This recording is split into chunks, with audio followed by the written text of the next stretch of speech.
get to have much thankful time between is Amelia Love? Yes. So that shorter and well, my goodness me, that's kept low. And it's a lucky escape for Winfield Hill. Who went back to pull it and quickly realised she was in a bit of bother. A lucky escape. Very lucky indeed. And yeah, just to pick up on the point about the weather, it is bitterly cold. It is quite nippy. Yeah, even though the sun is beginning to make a slight difference, do not let appearance deceive you. Here's Hardwick once more then to Winfield Hill. That one played back to the bowler.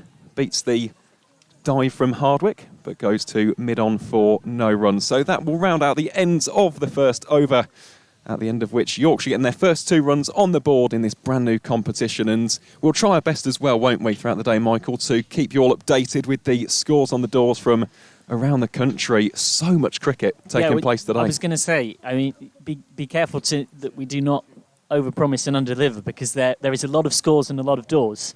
There is 16... there's 16 matches listed, but actually there's only 13 being played because of quirks of the draw. Leicestershire, Suffolk and Northumberland all get byes in round 1, but they have away ties to come in round 2. 32 teams across 3 tiers in this competition, but the tier 1 sides don't enter until the 3rd round. So the draw has to be slightly manipulated to accommodate that. And it's quite an unusual setup in the sense that the entire draw for every round has already been done.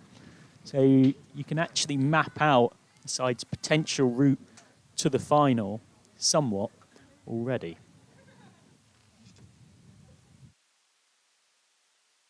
And of course, the winner of this encounter faces off against Leicestershire, don't they, on Saturday, the 10th of May.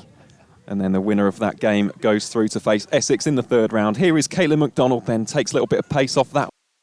It's just worked away through fine leg. Thomas off the mark with a tidy single, 3 without loss. Apologies for the technical issue with the scoreboard. We do have one on the far side from us at about deep mid-wicket that we'll try to use to keep you updated as Winfield Hill takes guard. Though that scoreboard as well is still kicking into life.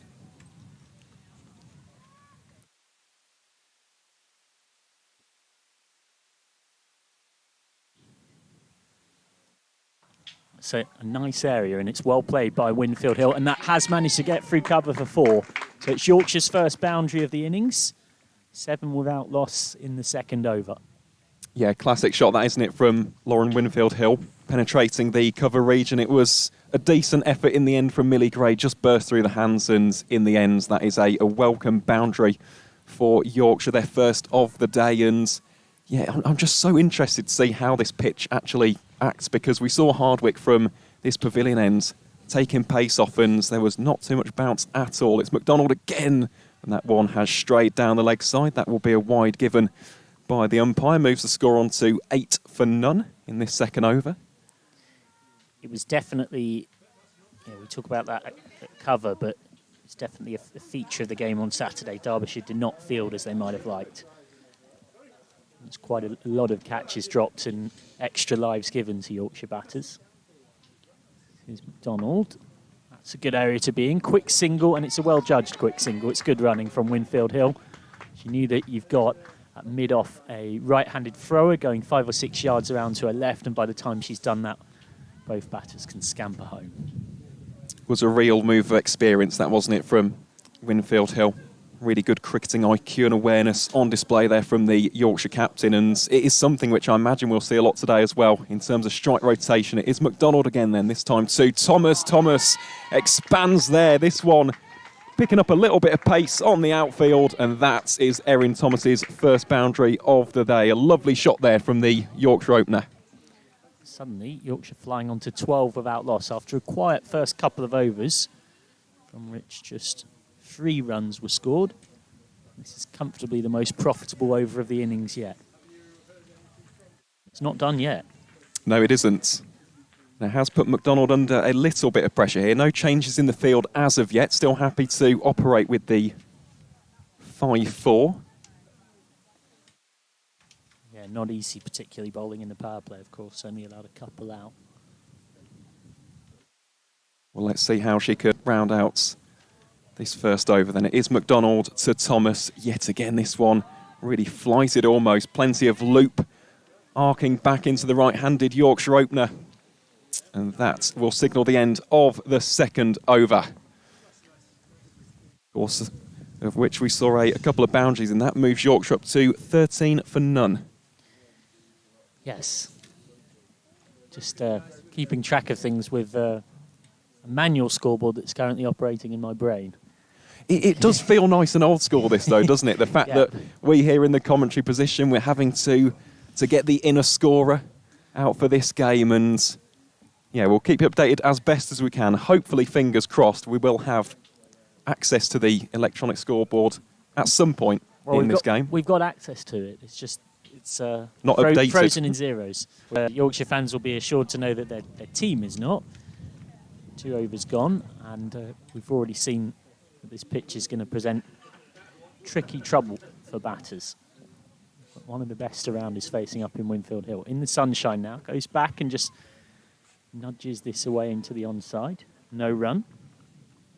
Fielded by Adriana Darlow, the Derbyshire captain, who of course has a long and distinguished history with Yorkshire. This is something of a home game for her. Joined Yorkshire as a 9-year-old, made her senior debut for the White Rose back in 2016. It's again in a really good area from Hardwick. That's the kind of spot she'll want to be in. We mentioned this slope, so at this end, the slope is essentially dragging Winfield Hill's head down the onside because of the nature of it. So she's got to really work on keeping herself nice and upright. That's the challenge. Oh, that's a poor delivery, and that's it on the onside. In the treatment, second boundary for Will. Yorkshire on 17 without loss. And again, it's just a not picked up the length nice and early there, did the Yorkshire captain, and you cannot allow for that kind of delivery to player of class. Or he'll really start this for the shorter, and that was hit hard through those. That's for Wilson. Yeah, well, actually, that's the second occasion that it's found that building position, and both times standing up the marker. That is a very much back. The slow take counts very does, and even as this bit that one is all held back, that has been a very disciplined start. This from Pagan Hardwick is very much the go-to opening bowler for swing bowler. It certainly suits her. That's pressed underneath mid-off. It's a half stop. And Natasha Allen manages to keep it to 1. So it's the end of the over. 4 from Winfield Hill through square leg, and that single means that we think Yorkshire are 18 without loss after 3. And until we get otherwise confirmation, we'll do our best to commentate and score simultaneously. Good to see a very decent smattering of spectators. You wonder whether a few people were a little hesitant earlier on in the day with good 3 or 4 hours of continuous, pretty heavy at points drizzle, but it is stuck by the forecast and brightened up gloriously. It has, and I can confirm the weather was very poor earlier on. I was in Harrogate town centre, and it was pelting down with rain. Had a little trip to Valley Gardens, lovely, lovely part of the world, and yeah, even in the drizzle, the showers, it was still absolutely glorious. It is Caitlin McDonald then to continue her spell from the St George's Road end, this one. It's launched down the ground by Lauren Winfield Hill, only as far as mid-on for no run.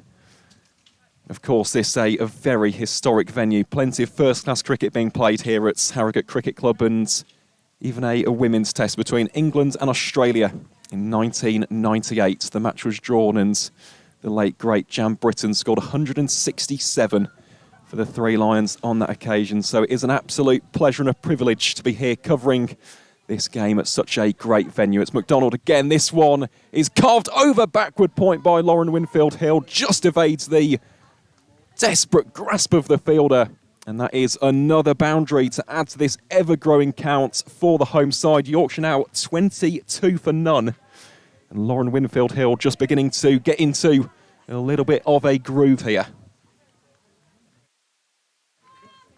We'll just see the replay of that. Desperately goes to Winfield survives and is good New York. They went forward once more to Yorkshire. Winfield back on merits. It's all great to see Sony P here. Support the competition. And Brigham was in 2005. Winner of this game goes through to round 2 to face Leicestershire in a home tie. So plenty up for grabs. It's McDonald again then to Winfield Hill. Ooh, well, I think there was a half appeal for a split second. The Yorkshire batters scamper through for a quick single. Moves Yorkshire on to the... And we will have a short change in the commentary position. This over, I'll make way for Rachel Slater. So let's see how Caitlin McDonald can round out this second over then. Up against the England under-19 batter, Erin Thomas. Again, plenty of pace taken off. Trying to pip. And he goes as far as square leg for no run.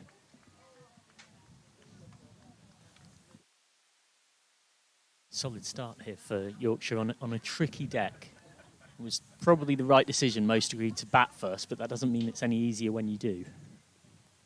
Absolutely not. It's McDonald to Thomas once more then. Yorker length delivery just dug in between the legs there of the Yorkshire opener. They scamper through for another quick single.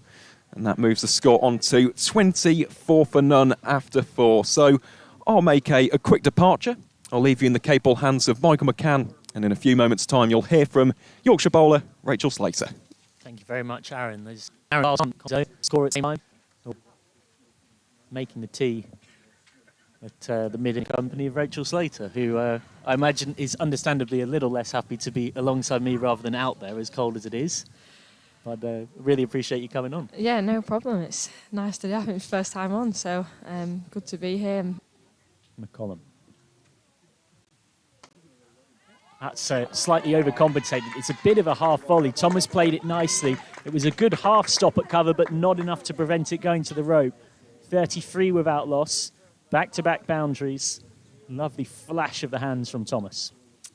Yeah, I think we spoke as a group a lot on pitches like this. Is anything wide, anything full, it's pretty easy. So you just got to keep really tight there. That's full and wide again. He's chipped it just over cover. That will be 4 more. So Thomas is really going through the gears here. 3 4s in a row.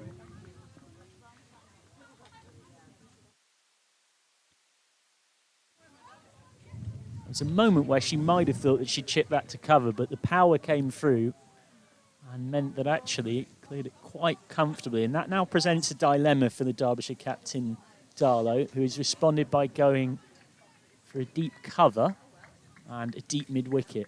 Split field 5-4 in the power play, of course. That's too short. That's hit hard down the ground, but well stopped at mid-on. Welcome dot ball for Derbyshire.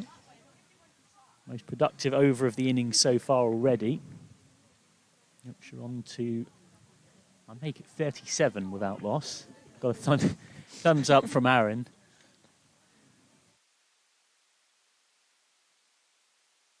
Short. And that's absolutely hammered as well. That's another 4.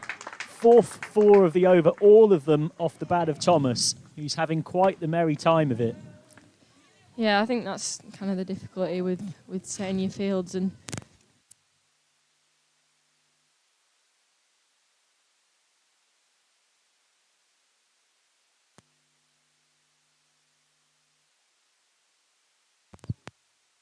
ball your best ball, because not bowled a bad ball there and still gone. Well, that's a wide, so that will have to be re-bowled as well. So we've had 2 wides in this over and then 4 4s off the bat of Erin Thomas. In this brand new T20 County Cup competition where Yorkshire's route to the final is already mapped out. It's a low full toss outside off. Thomas might be a touch frustrated to have missed out on it. Just dribbles through to cover, and that is eventually the end of the over. And after a not slow start, but not necessarily not rapid start of being 18 without loss from 3, Yorkshire have powered on to being 42 without loss from 5. Yeah, again, good start from the girls. I think we spoke a lot about just hanging in there. It's a pitch that you're able to cash in on if you stay in. there will be balls to put away, and T20 cricket you can always attack those and back yourself to do that. So it's just kind of trusting your game and staying in there for as long as you can, and the more you bat, the easier it'll get. Fine leg and a deep cover point now. The 6th over, the 3rd to come from St George's Road End. That's a little short and absolutely lethally punished by Winfield Hill. She sort of did that thing that classy batters do, where having thumped it away, she trotted just towards the non-strikers end so nonchalantly. She knew it had gone. 46 for none. Yeah, it's great batting, even in the area where the sweeper is. Still getting 4 and still finding the gaps. And again, just trusting her game. 1 boundary from bringing up the team half-century. And they will get the team half-century here. 50 partnership exactly for the first. Brought up with just 5.2 overs gone. 4 boundaries from Thomas in the previous over. And now Winfield Hill's hit a couple back-to-back.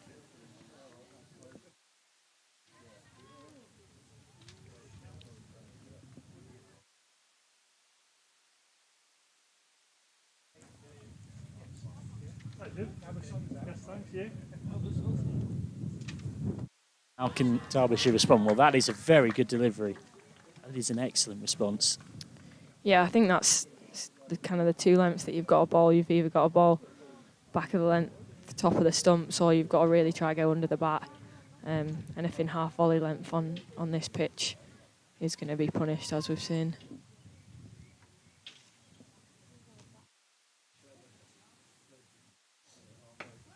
Hit down the ground. That's a confident shot from Winfield Hill.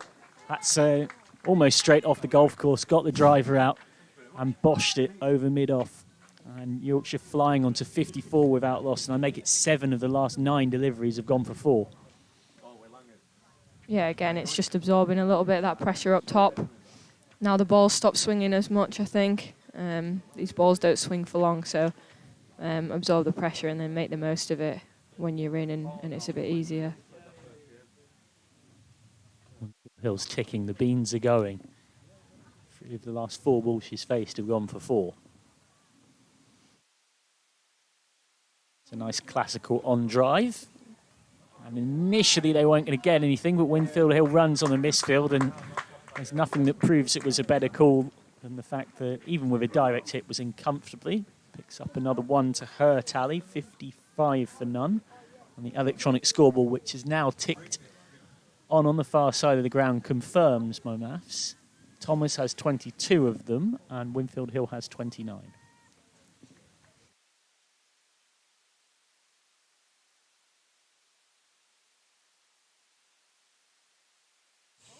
Thomas just digs that one out. Umpires today, Amy Clark at the far end, the St George's Road end, and at the Pavilion end a little closer to us, Eloise Porter. Off arms, off all of it, off 55 for none, off 6. Yeah, no, I think we're happy with that, especially no wickets down. Gives us a really good platform going into the middle, where the girls can just carry on, and a really good platform to continue and keep hitting the ball hard and keep the run rate up. So no, we'd have definitely been happy with that at the start of the day. And as a player, what do you make of this new competition? I think it's good. I think this is the one that we've all been really looking forward to. I think we've been joking about calling it the FA Cup. But no, it is nice, and it's nice that everybody's in it across all 3 tiers, and anything can happen really. And also, hopefully, if we get through the first couple of rounds, it gives us a chance to test ourselves against the top sides. Spin into the attack for the first time in this game. And that's short and pummeled away between the sweepers. There was a sweeper at deep backward square leg and one at cow corner, and all either of them could do was go get the ball back from the white brick fencing. Yeah, it's good batting, just straight through the middle of them. Barely moved either of them. It's gone away that quickly.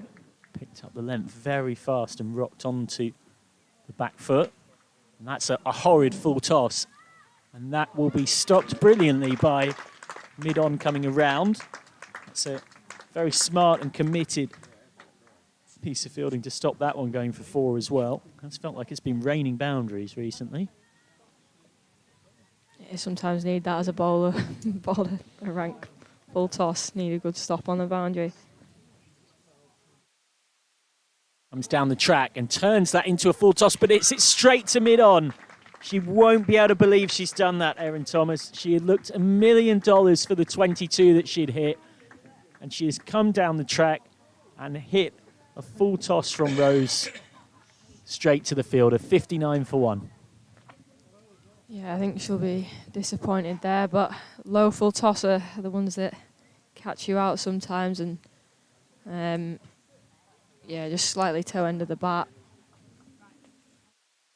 It's Rose who was in the wickets at the weekend, Gemma Rose. She got 4 and had her teammates held on to a few catches. She may have got 6 or 7. So while Yorkshire fans might belatedly admit it, if anyone deserves a little bit of luck, it probably was Gemma Rose. Frustrated and head shaking, Thomas walks off in front of us, and out steps Rebecca Duckworth. And as a number 3, you can't really ask for too many better scenarios than this in a T20 game. No, it's perfect, isn't it? It's exactly what you want. Ball stops swinging. Boundaries have been hit. It's been hit into those rock steps a few times, so it's probably taken a bit of swing and stuff off of it. So I'm sure Ducky will be very happy with coming in at this point.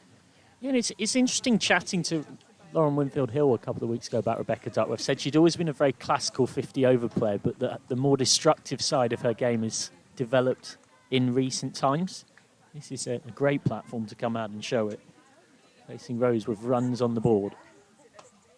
Comes down the track and confidently finds mid-off and gets 1. Good running. Yeah, I think she's always been a really good player. Not had too many opportunities with the Diamonds over the past couple of years, but had a really good winter away and done a lot of work this winter. Is looking really good, so it's a good opportunity for her. It was often that player that would come in and out when others were unavailable. So that's played straight to cover. Yeah, I think it's a difficult position to be in because it kind of feels like you have to perform every game, and there's a lot of pressure on people in that position, so it's nice for her to get a consistent run of games. It's back and again picks out cover. Yeah, you're pretty much echoing exactly what Lauren Winfield-Hill was saying about it. End of the 7th, wicket taking over that concedes 6, 61 for 1. It can be tough as well, Lauren was saying, when you come into a side and you basically know that regardless of what you do, because of others maybe becoming available again in future fixtures, that you're going to be back out the team. Very hard to get a sense of rhythm, and she definitely felt like a season of consistently knowing that she would play would do Rebecca Duckworth the world of good. Yeah, definitely. I think probably was a few times where Ducky's gone in and thinking unless she's scored 100 or 50, when people are back available, she's probably out the side, which is difficult and hard to argue with when the England girls are coming back in. But I think she's benefited massively from a winter in Oz.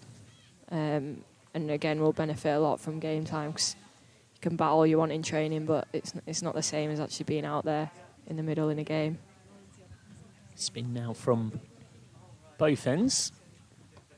One's just gently pushed back into the covers by Duckworth off Adriana Darlow, Derbyshire captain.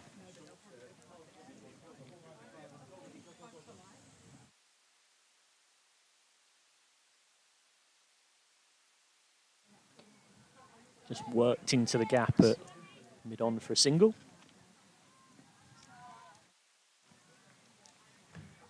So it's clear from what you were saying, it was very much not the PC answer about the cup draw of that we take it one round at a time. Everybody's all too aware of how it all maps out. For those who are unfamiliar, Yorkshire could have Tier 1 opposition in round 3 in Essex and at home as well, which is no small advantage. Rachel Slater nodding alongside me. Goes on the reverse, and you've got to feel for Rebecca Duckworth. Couldn't have picked that up much better, and yet has played it straight to point. No, yeah, I think obviously we know we've got to get through the first 2 rounds, and it will be tough, and obviously all focus is on that at the minute. Arlo again, Just worked by Winfield Hill for 1.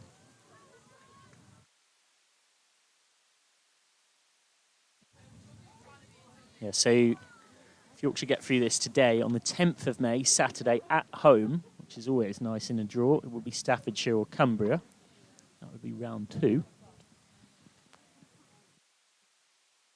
So that will be another single, nicely worked into the gap. And after that, on Saturday the 7th, well, they're going to get 2 here. Good That's running. good quick running. Just worked into the gap. And, well, I made the mistake of thinking it would be 1, but... Yeah, nice. Good proactive Yeah, start I don't know what it from Ducky, running hard and testing the fielders. I think when the field's spread, it's really important to do that. Shorter and quicker and just pushed back to Darlow. Of course, has a lot of Yorkshire connections. Plays men's cricket for Barnsley Woolly Miners. Not a million miles from here. 65 for 1 off 8. Yeah, no, I think she bowled nicely that over, bowled a good length, good pace. Made it difficult to get any boundaries. And like I said, anything wide and full looks pretty easy to put away. So bowled a nice length on the stumps and made the girls work hard and run hard between the wickets to get their runs. Yeah, you're always happy as a spinner to have gone for just 4 in the T20. Rose is back on with her leggies. That's very short and very slow. And Winfield Hill can only pick out short mid-wicket. Either side, it would have definitely been 4. She absolutely pummeled that. It's almost one as a mid-wicket fielder that you hope goes either side of you in this weather. Yeah, but it's very cold. Shorter, and this time Winfield Hill has got it past short mid-wicket, but hasn't managed to pick out a deeper mid-wicket that's slightly on that angle, so it's 1. 65 for 1 becomes 66 for 1 in the 8th. Winfield Hill has 36 of them.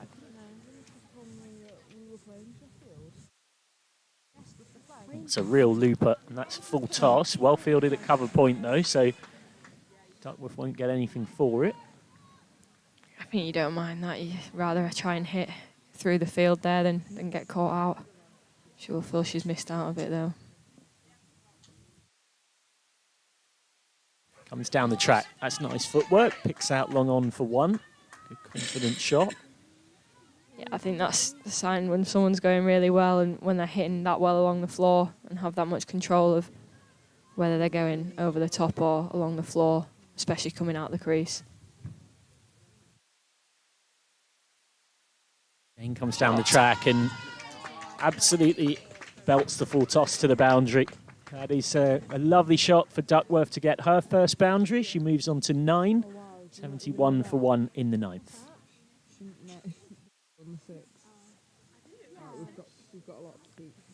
Yeah, it's good to see, obviously, after someone just got out, caught off a full toss, it's good to see a couple more full tosses have been trying to hit them through the field. And obviously adapting pretty quickly.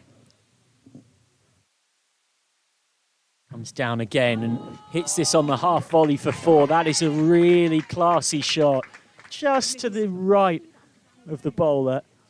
And that was not a particularly bad ball from Rose, but it was made to look like a bad ball thanks to the footwork from Yorkshire.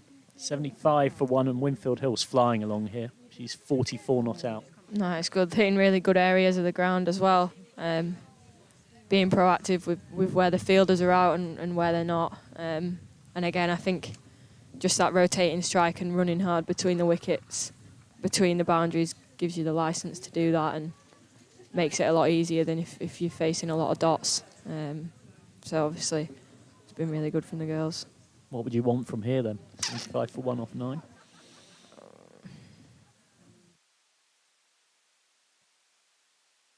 Just guided into the covers by Duckworth. I think as a team, when we're talking about T20 cricket and our perfect game, we're looking at 185.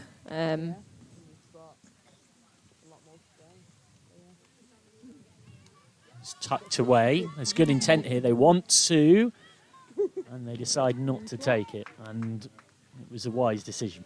Yeah, fielder off the rope quickly. There's a big boundary out there, so I think she's starting a little bit in. It's interesting. Lauren Winfield Hill was actually talking about that in an interview with Crick Info this week that was well worth a read. Short, and that's whacked away. Should only be one, but they're going to get 2 on the misfield, so that is more good running from Yorkshire. And that is pretty much exactly what Lauren Winfield Hill was talking about in terms of the F word that's going around English women's cricket at the moment, fitness. And that was to use as a fielding side to try and stem.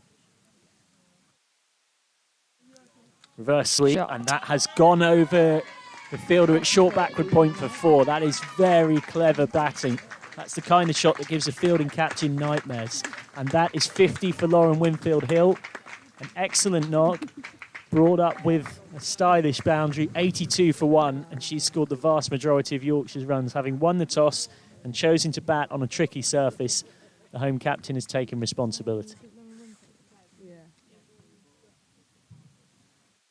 Winfield Hill this time is crashing that through extra cover, and that will be 4 more. Celebrates bringing up the half-century with yet another boundary the ball after. We're watching a bit of a masterclass here. Yeah, no, I think there's nothing more annoying as a bowler. That last ball, the reverse sweep, I don't think the bowler's missed her mark really there, but Loz has been able to hit over the field where there's no sweepers, and then you can see the frustration from the bowler giving a bit of a wide one next ball and more runs. So it's really good batting from Loz. Goes on the reverse again, and we'll get 4 again. Winfield Hill's toying with Derbyshire here, and skipper Adriana Dalu doesn't have the answers. 3 boundaries in a row. Yeah, again, really good batting, proactive, and they've not changed the field there. It's a really strong option for Loz, so just got to keep backing it, and if the runs are coming, then can't complain.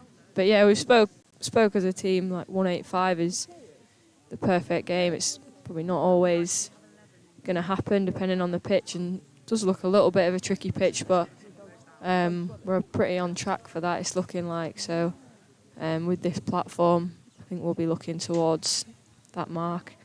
And obviously, if you've got a lot of wickets in hand going into last few overs like we did on Saturday, then sky's the limit really. When people are in, you've got a set batter. And Yorkshire will hope that Winfield Hill might be able to bat through the innings here. There'll be more runs for Yorkshire here. That goes to the cover boundary, 94 for 1, and Winfield Hill has 62 of them.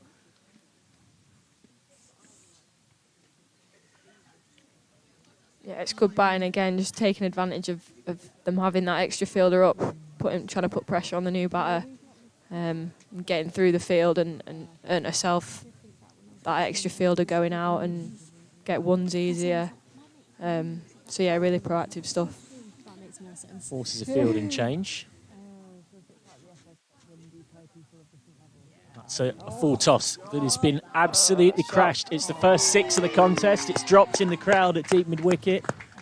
And the runs continue to pile on for Yorkshire. The team 100 is up in style. And Duckworth moves on to 16. I'm going to go in and get a cup of tea. Oh, thank you. Well, it was a poor ball, but it was good punishment.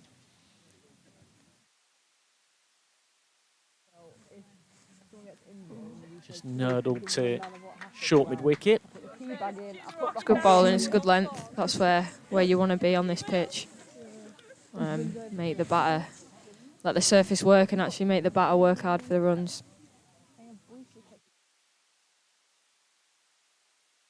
Floated up, driven on the full toss for 1 through mid-off. 101 for 1. Duckworth has 17. Winfield Hill has 58. Plenty of games going on right across the country today. Dorset versus Devon, Middlesex, Kent, Oxfordshire, Wiltshire, Glamorgan, Gloucestershire, Sussex versus Buckinghamshire.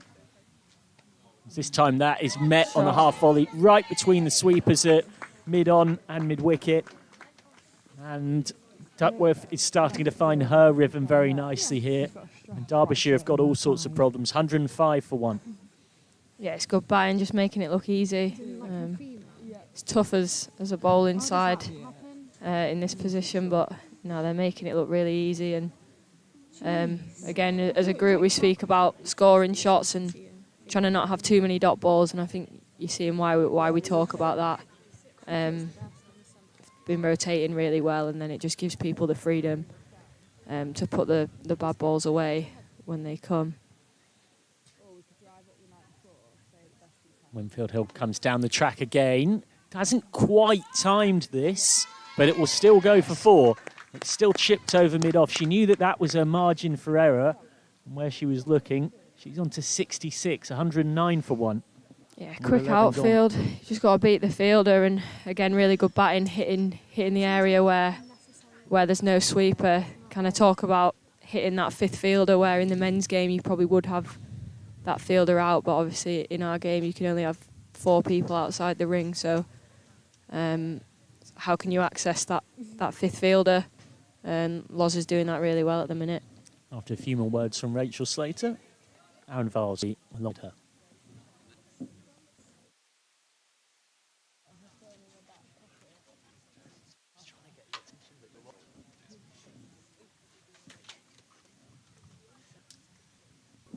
Yeah, welcome back, everyone. Very nice, smooth change in the commentary position. That as we hear from the St George's, it's Harriet Parkin. Rachel, pleasure to be alongside you.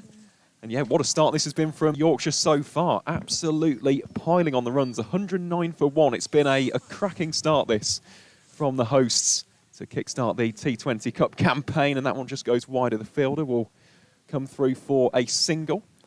Yeah, great start. I think, especially after a big win at the weekend, we spoke about staying level and just fresh start and not taking anything for granted. And really good to get a good start and sets it up nicely for the rest of the game. Certainly does. And Lauren Winfield Hill, it has been a masterclass in batting so far. And there you go, yet again. Wonderful from Winfield Hill, who is showing enterprise, creativity out there in the middle. This really is an exhibition in how to rack up the runs for fun in T20 cricket, and she is putting on a show for the fans here at St George's Road. Yeah, so good. I think, again, it's just trying to manipulate the field how you want. I think as Loz here, she's probably thinking if she can keep hitting that area where there's no fielder, they're going to move one across and open up another gap, and I'm guessing hopefully try and get that mid-wicket out into somewhere behind the bat, and then you've got the full field on the leg side to run hard in and still put the bad balls away. So it's really good being really proactive and has forced a bit of a fielding change already to open up different gaps in the field. We can see already one of the fielders has come up into the circle. There has had to be a slight change here for Parkin as Winfield Hill winds up there for the slog sweep. Has to retake that shot, no connection with the bat on that occasion, but it's just been brilliant, hasn't it, in terms of the manipulation of the field. It hasn't just been a case of one scoring area over mid-wicket or behind square. It really has been all around the ground so far. This one darted in by Parkin. Does very well to field that off her own bowling as well. Yeah, no, I think so. I think, again, you can see she's got that short, fine leg out, and then next ball tried to kind of lap it around the corner there. Let's see what Winfield Hill can do here. It's short. It's a big pull shot there. Allen just about corrals it back, but Winfield Hill comes through for a single. Adds another one to the tally, and that will round out the 12th over. At the end of which, Yorkshire 115 for 1. Lauren Winfield Hill on 71. Rebecca Duckworth on 18. And as a bowler, that must be so frustrating. Yeah, it's tough. It is tough. We all have days like that, but it's one of the most difficult things, bowling at someone who can hit you everywhere and hit the same ball to different parts of the ground. It's one thing if they're putting your bad balls away, but if they can hit your good ball and put the same ball away to different parts of the ground, it's a nightmare. Especially, like I said, with only having 4 out in the women's game. It is such a strength of Loz's. That she can hit extra cover and mid-off so well, because that's probably the last one to go out of the 4. Like we see now, it's square, mid-wicket, long on cover. Probably what most people go to first until someone hits extra cover mid-off a lot, and she's doing that really well, and to have those options is massive. It is, it's gold dust, isn't it? Change in bowling here as Pagan Hardwick comes back on and immediately gets tonked down the ground. That is an imperious 4. Goodness gracious me.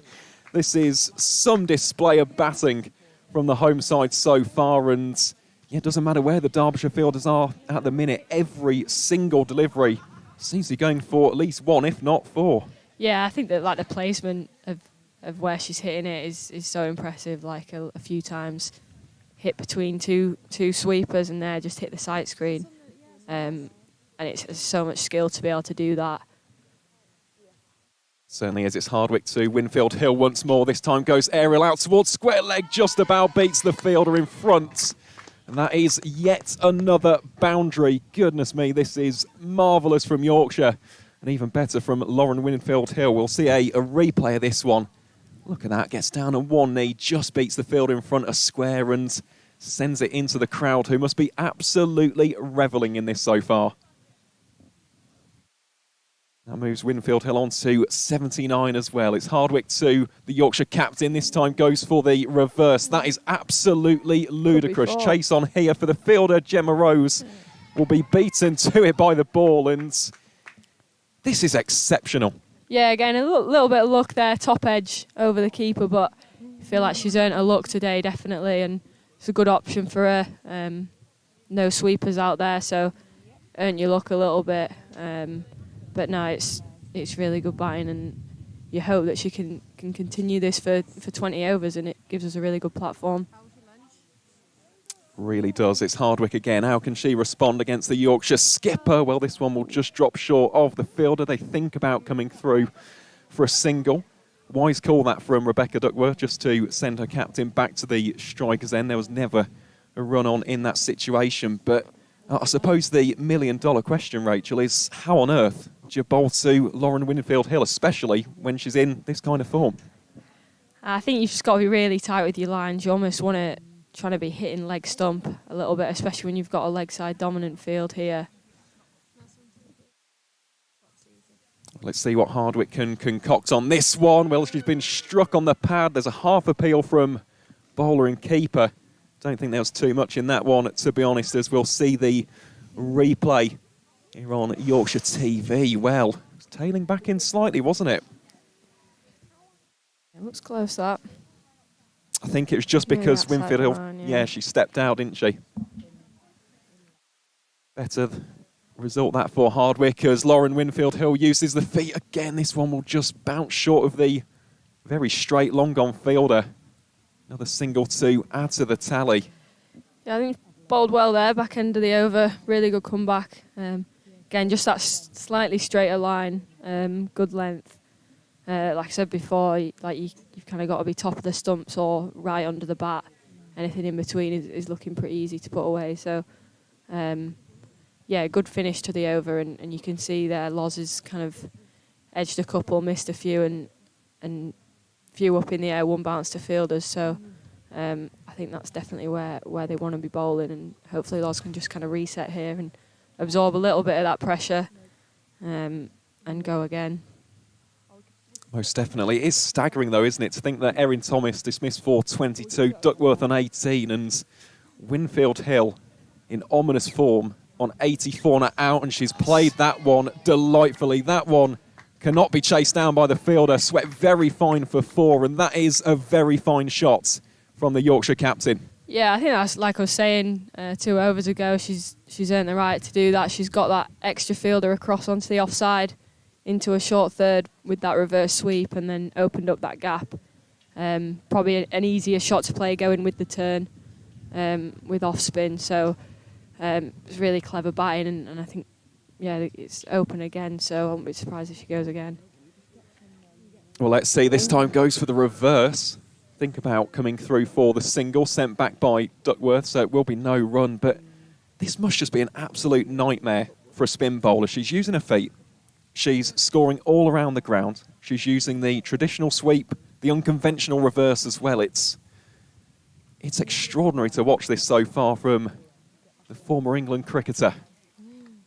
That one darted in, it's spliced up, and it is taken by the fielder. Gemma Rose completes the catch, and Harriet Parkin brings to an end an absolutely marvellous effort from Lauren Winfield Hill. She departs for 88. But I tell you what, she has absolutely lit up Harrogate Cricket Club today, and that is a huge wicket in this game for Derbyshire, just to clamper back some control in this one. Yorkshire 132 for 2 here in the 14th over. We'll just see a little bit of a replay here. Just splice slightly off the top of the bat. Easy catch in the end for Gemma Rose, but that is an outstanding effort. Yeah, it's well bowled actually, just varying her pace a little bit. That one's almost a bit of an away swinger rather than traditional off spin. So it's clever bowling, knowing that Loz is going to try target mid-off and extra cover with them being up. So I actually think first over varied her pace really well as well. And I think when someone's in such good rhythm like Loz was, then you do have to keep mixing it up, and especially as a spinner, change the flight, the pace of the ball, and just hope that pitch does something and the batter just edges one or whatever, which is what's happened there. But I think they'll be happy to see the back of Loz there. Unlike us, it would have been nice for her to carry on. But again, it's a really good platform now for Stair and the other girls to come in, and it's an absolutely perfect situation to come in as a batter, isn't it? It certainly is. She has laid an incredible platform there, and it is the Dutch international Stair Callis who comes in. Can't get off the mark on the first ball on that occasion, but that was just a barnstorming knot, wasn't it? 88, and just dealing in boundaries over after over after over. Yeah, I think she's looked great all season, to be fair. Just getting herself out. Parkin again. This one just dropped in, ran into the offside.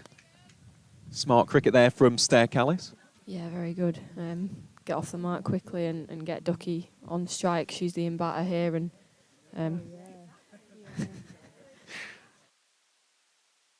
Here's Parkin to continue from the St George's Road end. That one attempted to be cracked through the covers by Rebecca Duckworth. A really nice diving stop. Saves at least a couple of runs, and that will signal the end of the over as well. So Stair Callis getting off the mark. Duckworth getting a single as well. So by my maths, I think the scoreboard will update very shortly. That should put Yorkshire onto 134 for 2, and indeed it does. Callis on 1, Duckworth on 19. Yeah, great to see so many people here supporting the T20 County Cup. It is an exciting time, isn't it, with this brand new competition? yeah, no, definitely. It's obviously we've all been really excited for this competition, and playing at club grounds is nice because you do often get a lot of people. It's a really good women and girls section here at Harrogate. So it's nice to see a lot of people here, even in the cold. People still come out on a bank holiday, so it is really nice. And I think the club actually this year have been really good in promoting that and trying to get people in, and a lot of memberships. Backward point for no run. Yeah, just touching upon those memberships, over 1,500 women's memberships here in Yorkshire so far. It is great to see the fans getting behind this team, and such an exciting season in store. And that is a big shot. Can Porter get around? No, she can't. Another 4, this time off the bat of Stair Callis. Really nice stuff. Or sorry, Duckworth it was on that occasion. But again, utilising the feet very nicely there, just dancing down the track, meeting the flight of the ball, and immediately puts the spin bowler back under pressure. Yeah, it is good, and hitting the gaps again, it's a sign of a really confident batter. Well, how can Duckworth follow up? Well, this one very aerial out towards deep mid-wicket, 1 bounce 4. And even though Winfield Hill has departed, the boundaries continuing to mount up here for Yorkshire. Now 142 for 2 here in the 15th, and that is a fine shot, isn't it? Picked up the length early on that occasion, wound up, got into a good position, just smoked it out towards cow corner for 4. Yeah, again, and the control to hit the gap, hit over the mid-wicket in the ring and still hit the gap between 2 sweepers. Really good again, makes it difficult for the bowler. Certainly does. Big response needed here from Rose, and it's a full toss, climbed into by Duckworth and taken out in the deep. We're just having a look for the umpires. I don't think anything is going to be signalled there, so that will be the 3rd wicket to fall here for Yorkshire. It's Rebecca Duckworth who departs on this occasion. A fine catch out in the deep. Yorkshire now 142 for 3. Yeah, again, I think she'll be slightly disappointed there. It's a full toss. It does look pretty high, but she's come at it a bit. But yeah, you don't want to be hitting those straight down the throat of the fielder. No, and it's Jess Kuza. They're out in the deep with the catch, and it is something which John Dyson mentioned a lot in the post-match comments after that thumping defeat on Saturday at the county ground in Derby. There were a lot of opportunities that were missed in the field, and you can already see so far today Derbyshire's fielding a lot more what we'd expect, to be honest, from the East Midlands County. We saw in their T20 Cup last season when they went on to win the entire competition, fielding was very much a part and parcel of their identity. So, yeah, it has been a much better effort, this, out in the field for Derbyshire today. And as a result of that wicket falling, Amy Campbell, well, the hero of Saturday. That was an unbelievable effort. 165 not out, the second highest List A score by a Yorkshire cricketer in women's cricket. Yeah, no, it was excellent. It was good to watch. I think we know that's what Campbell's capable of, and to see it come off so early in the season was really nice, and we're all really pleased for her. So hopefully she can do similar today. Obviously a bit less time, but it's definitely a fresh start, new game. So she's still going to have to work hard for runs, but no, it was really good to watch on Saturday. It really was, and I saw a stat courtesy of the great Hypercourse on Twitter. 66 of those runs came from her final 19 balls. Ludicrous, isn't it?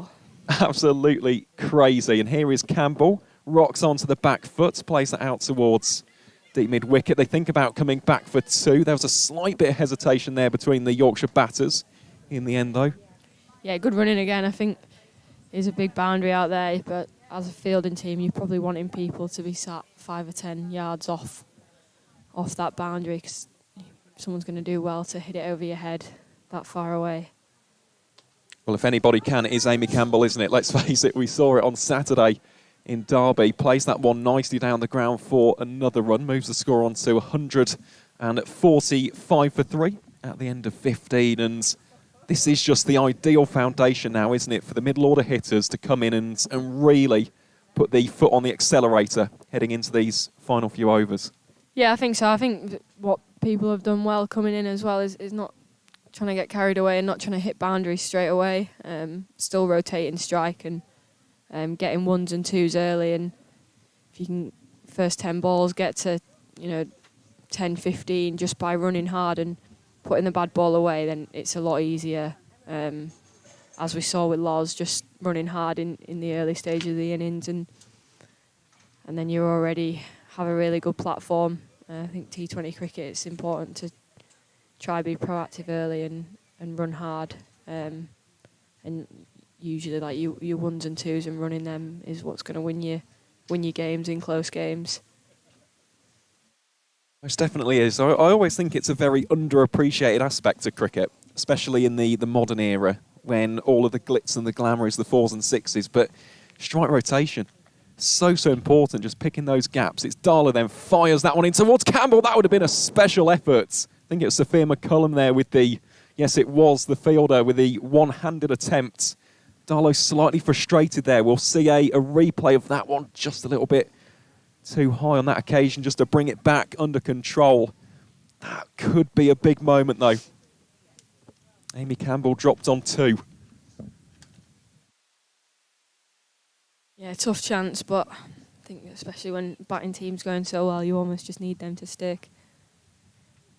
Well, how can Darlow respond? Well, Callis almost guides that into the gloves of the newcomer, Annie Williams, product of the Blaze Academy. We'll see her in action with the bat in hand a little bit later on after the innings break. Nice little take that from the Derbyshire keeper.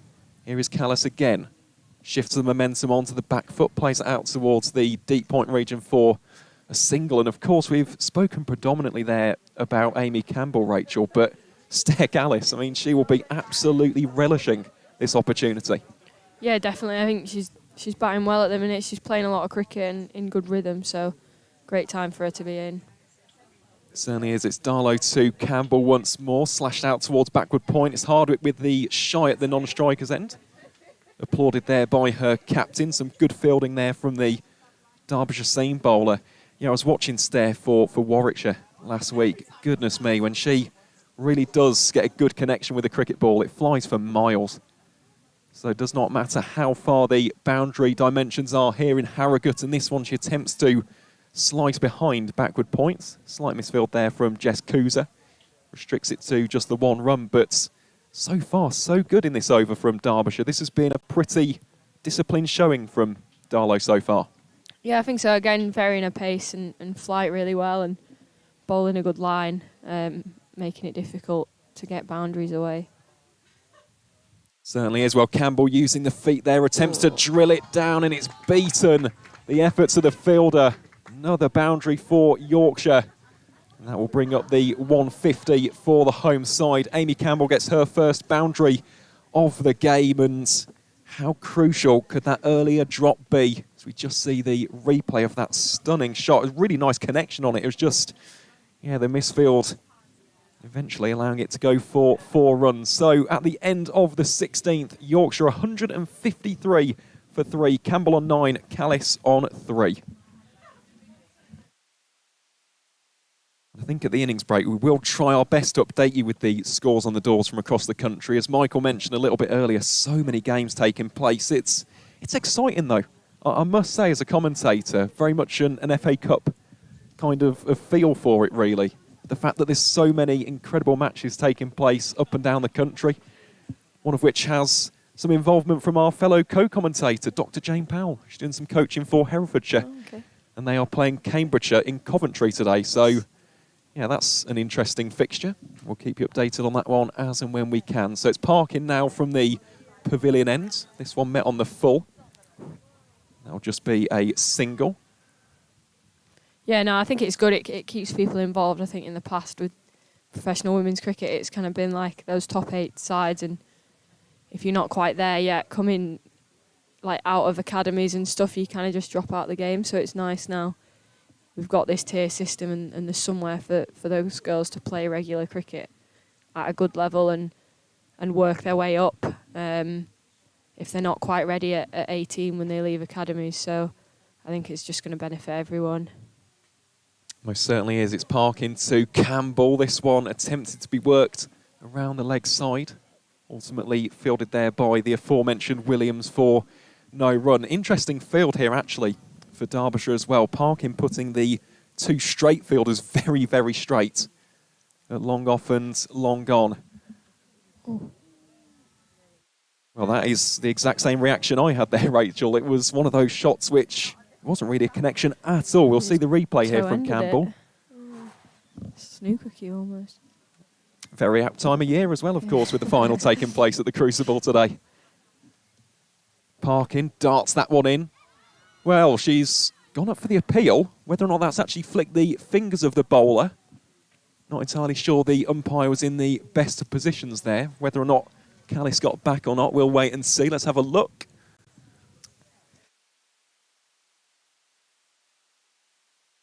Well, this will be the angle, potentially. Well, Callis would have been gone for all money there. Nothing given, though, by the umpires, and now Campbell can work that around the square leg fielder. They think about coming back for a second. Indeed, they do. Some good running there between the 2 Yorkshire batters. I'll tell you what, if Parkin did get a finger on that, that could be an interesting part of the game. No, I do think this is a good field. I like it. It's clever bowling. I think they've obviously seen where Campbell's strengths are, and with the angle coming into Campbell from round the wicket. Well, there could be a chance in the deep. No, there isn't. That's gone all the way for 6. Amy Campbell gets her first 6 of the encounter, and that is a crunching shot out towards deep mid-wickets. Rounds out what was otherwise a very promising over from Parkin, but that is exactly what Amy Campbell does. You could see the pressure was beginning to build, and then there is the release, and that will signal the end of over number 17. Yorkshire 162 for 3, with 18 legal deliveries of the innings still to go. And at this stage, Rachel, what do you think in terms of a total. What would both teams be happy with at this stage in terms of that final score? I think as a bowling side, you're probably looking to keep them below 180, 185 here. We talk about the death in our bowling innings trying to go below 8s. So last 4 don't want to concede more than 32 runs. But as a batting side here, you're definitely looking towards 200, 3 overs left. You've got 7 wickets in the bank and 1 set batter, and 2 really good batters in, and you're looking towards 200. Well, let's see what transpires. This one, well, played on its merits there by Callis. Campbell came down the wicket, sent straight back to the non-striker's end, and thankfully that wasn't a direct hit, because for a split second could have been a little bit of hesitancy there.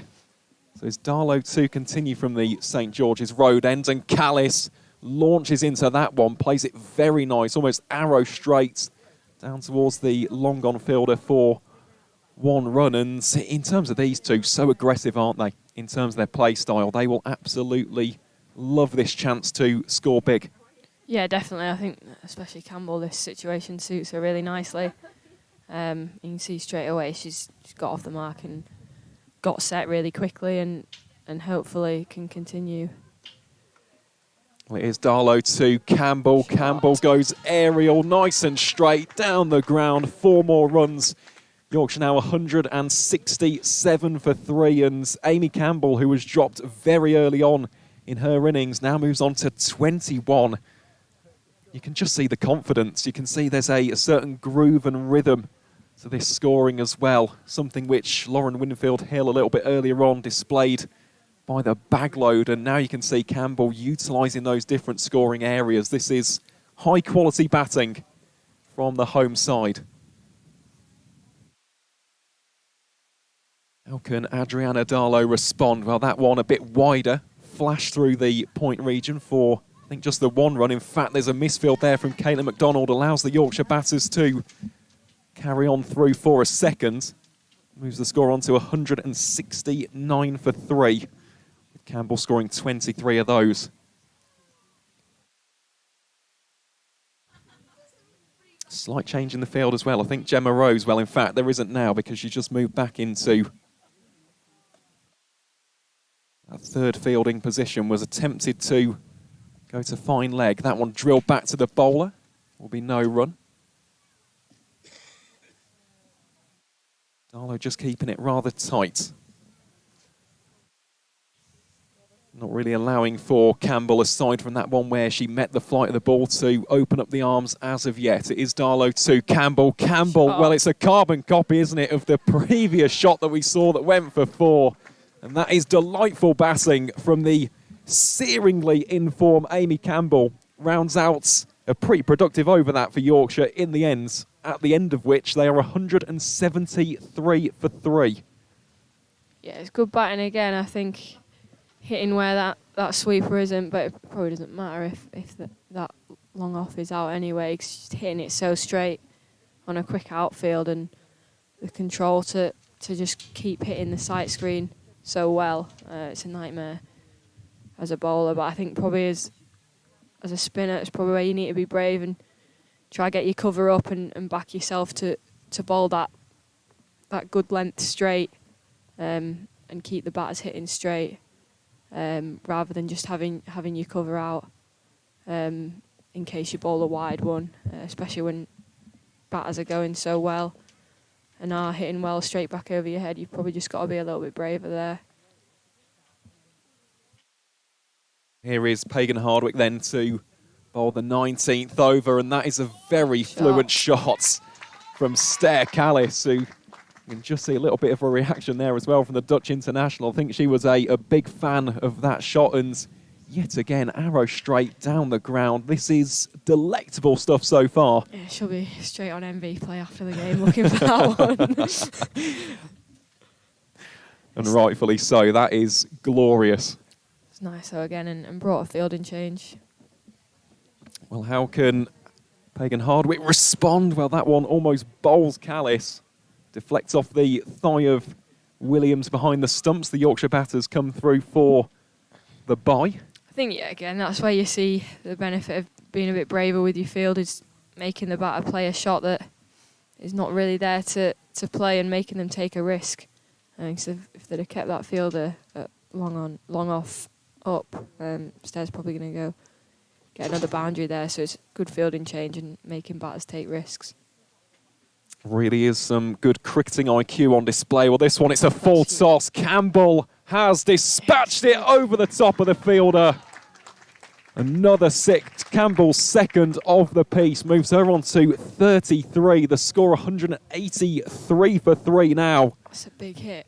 It's a huge hit. Really nice clean connection off the bat as well. You could hear the thwack of the willow.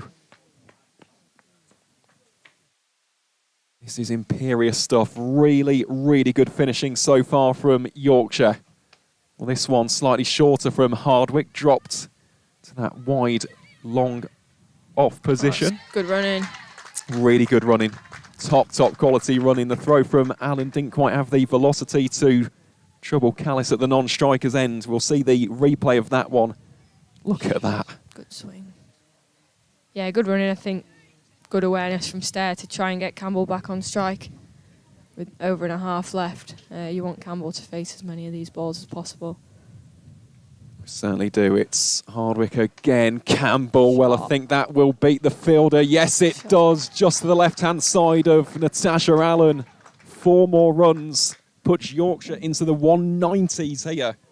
Still, of course, 1 over to go after this, and talk about finishing off with a flourish.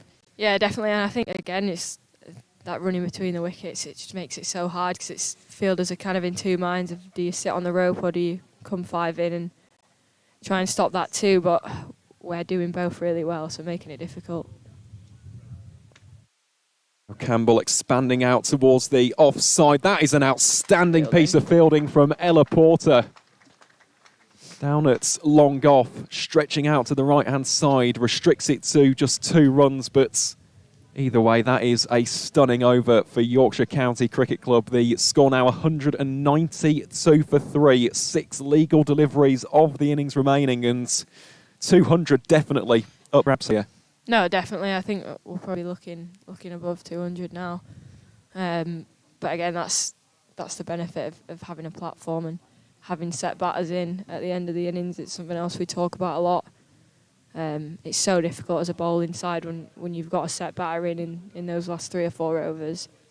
And it just, it really kind of elevates the back end of that innings. And again, that's the difference between finishing on 170, 180 and getting 200 plus. So yeah, and obviously 3 wickets still, only 3 wickets gone, sorry. So just so much freedom for the girls to play with at the minute. It is. It's been a delight to watch, hasn't it? Especially for those of a Yorkshire persuasion. Really promising signs in this opening round of the County Cup. It is Caitlin McDonald then, and Callis looking to use a little bit of innovation and enterprise. Yeah, it's a good position to be in, and I think it's nice. Like all of our batters, like in the best way possible. They're greedy, like they're selfish. They want to bat, they want to score runs, and it's so good as a team to have that because the rest of the girls will be wanting to go out and bat now. Here is McDonald once again. This one a full toss, and that's a lovely shot on the offside by Stair Callis. Campbell ran the first one quickly, puts the fielder under pressure, and as a result, they can double up that to make it a 2. Score now 194 for 3.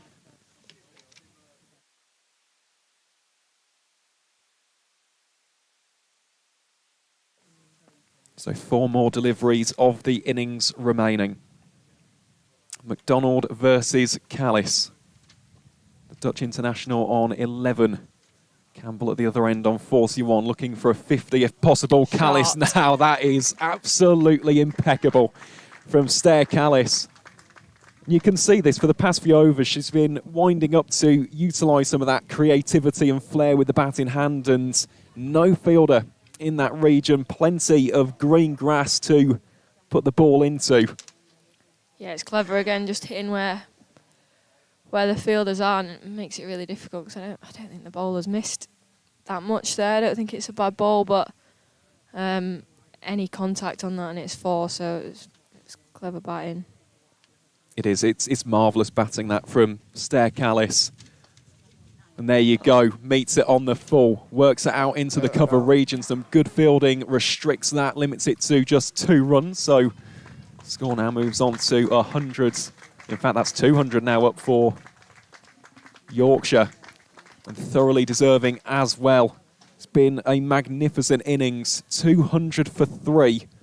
Still got a delivery still to spare as well. This is an impeccable effort from the home side. So is McDonald to Stair Callis. And Callis again scooping it fine. There's no fielder there. There'll be a slight run chase. Races away for 4 runs. And Rachel, this is absolutely exceptional. Yeah, clever again. No fielding change. I think you can't really change the field. I think the only thing you can do is probably take that mid-wicket in the ring out and put someone in. But even then, it's probably beating the infield. But yeah, I think it's a real strength of Stairs. And she's just going to it. You've got to take those risks at this point in the innings. So she's getting involved now, which is good to see. It really is. So final legal delivery of the 20 coming up then. It will be Caitlin McDonald to Stair Callis. The score 204 for 3. Callis winds up for a massive hoik over mid-wickets. Only finds the fielder. They come through for a single, and that will be the end of Yorkshire's innings. At the end of their 20, Yorkshire 205 for 3. Of course, the standout has to be the captain, Lauren Winfield-Hill, 88 from 52 deliveries, which included 19 fours. And I'd love to see the wagon wheel on that as well, because she was scoring to all parts of the pitch. Erin Thomas dismissed relatively early on in the piece after a blistering power play. She departed for 22 from 14 deliveries. Rebecca Duckworth as well, partnering Winfield-Hill very nicely with a quick-fire 27 from 20. And then, of course, this final 4th wicket partnership between Amy Campbell and Stair Callis. Callis scoring 21 from 15. Campbell 41 from 18, having been dropped earlier on by Sophia McCollum on just 1. Yeah, that is an outstanding effort from Yorkshire, setting Derbyshire 206 in order to advance through to that second round clash against Leicestershire. I'll just take you through quickly some of the bowling figures from Derbyshire. Gemma Rose, the standout bowler, with 2 for 46, slightly expensive, but did get 2 very, very valuable wickets in the form of Thomas and Duckworth. Harriet Parkin had figures of 1 for 21 from her 3. And as for the other bowling options, all of them wicketless. Hardwick going none for 38 from 4. McDonald none for 42 from her 4. Adriana Darlow, the captain, none for 38 from her 4 overs. And finally, Sophia McCollum for 18 from a solitary over. So, a final reminder of the situation here in Harrogate. Yorkshire require 206 runs to win. And Rachel, you must be absolutely delighted. Obviously, really great start. Like I said, we talk about that 185 is kind of the top end of where you want to be, but to get 200 on what looked like a pretty pitch initially, we'll be really happy with that, and hopefully be able to defend that and get some early wickets and make it really difficult for them. But now we'll be really happy with that, and everyone contributing, really good partnerships all the way through, so couldn't ask for much more from the batters. No, you couldn't. So that basically wraps up our first innings coverage. Rachel, all that's left for me to say is a massive thank you. It's been absolutely brilliant having you here in the commentary position. You're always welcome to join myself and Michael throughout this game and, of course, throughout the season as well. So we'll take a short break here on Yorkshire TV, brought to you in partnership with our good friends at Vertu Motors. And when we return after our quick break here in the commentary position, Derbyshire will require 206 runs to win from 120 balls in order to secure their place in the next round of the County Cup. Of course, Yorkshire looking to bowl them out for significantly less than that. So grab yourself some snacks, maybe grab a cuppa, make yourself comfortable and get ready as we head into the interval before the Derbyshire run chase.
Well, if you'd answered your phone, we've had a drink waiting for you.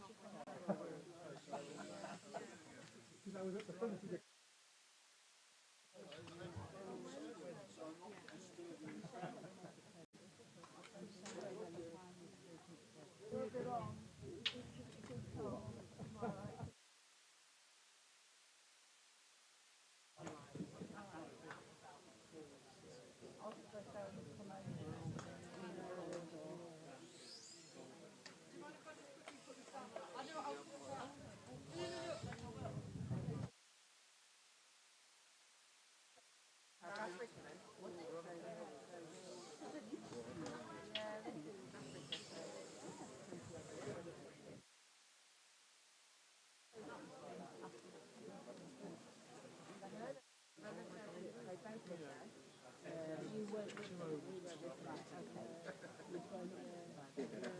When we were in sixth form, we mostly parented ourselves. They were lucky because the lady would come once a week and clean the house and make sure we had a set fire to it.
Welcome back to St George's Road, where we're just about to get underway for the run chase. Derbyshire requiring 206 to win. Of course, Yorkshire looking to restrict them to plenty of runs fewer than that. My name is Aaron Viles. Alongside me here in the commentary position is the great Michael McCann. And yeah, this should be an absolute blockbuster 20 overs here in North Yorkshire.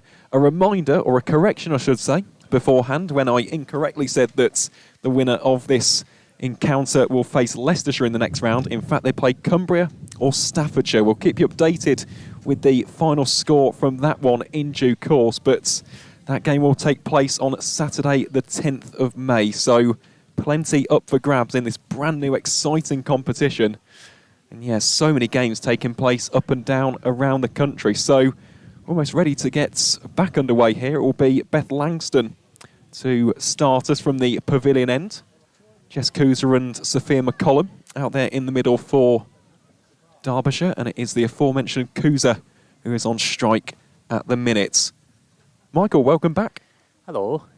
Just trying to scroll through a seemingly endless number of MV play games to get an update on that game between Cumbria and Staffordshire, and then there's a tantalising possibility for Yorkshire of a crack at Essex in round 3. But for now, it's Beth Langston who starts with a very good one that keeps a bit low, but I would wonder is just going down the leg side with that slope, that big slope that takes things from left to right as Langston is bowling. Whoa. And might have been inside edge as well. I think that's what would have saved Cusa there. I think it could have been a potential inside edge that the umpire spotted.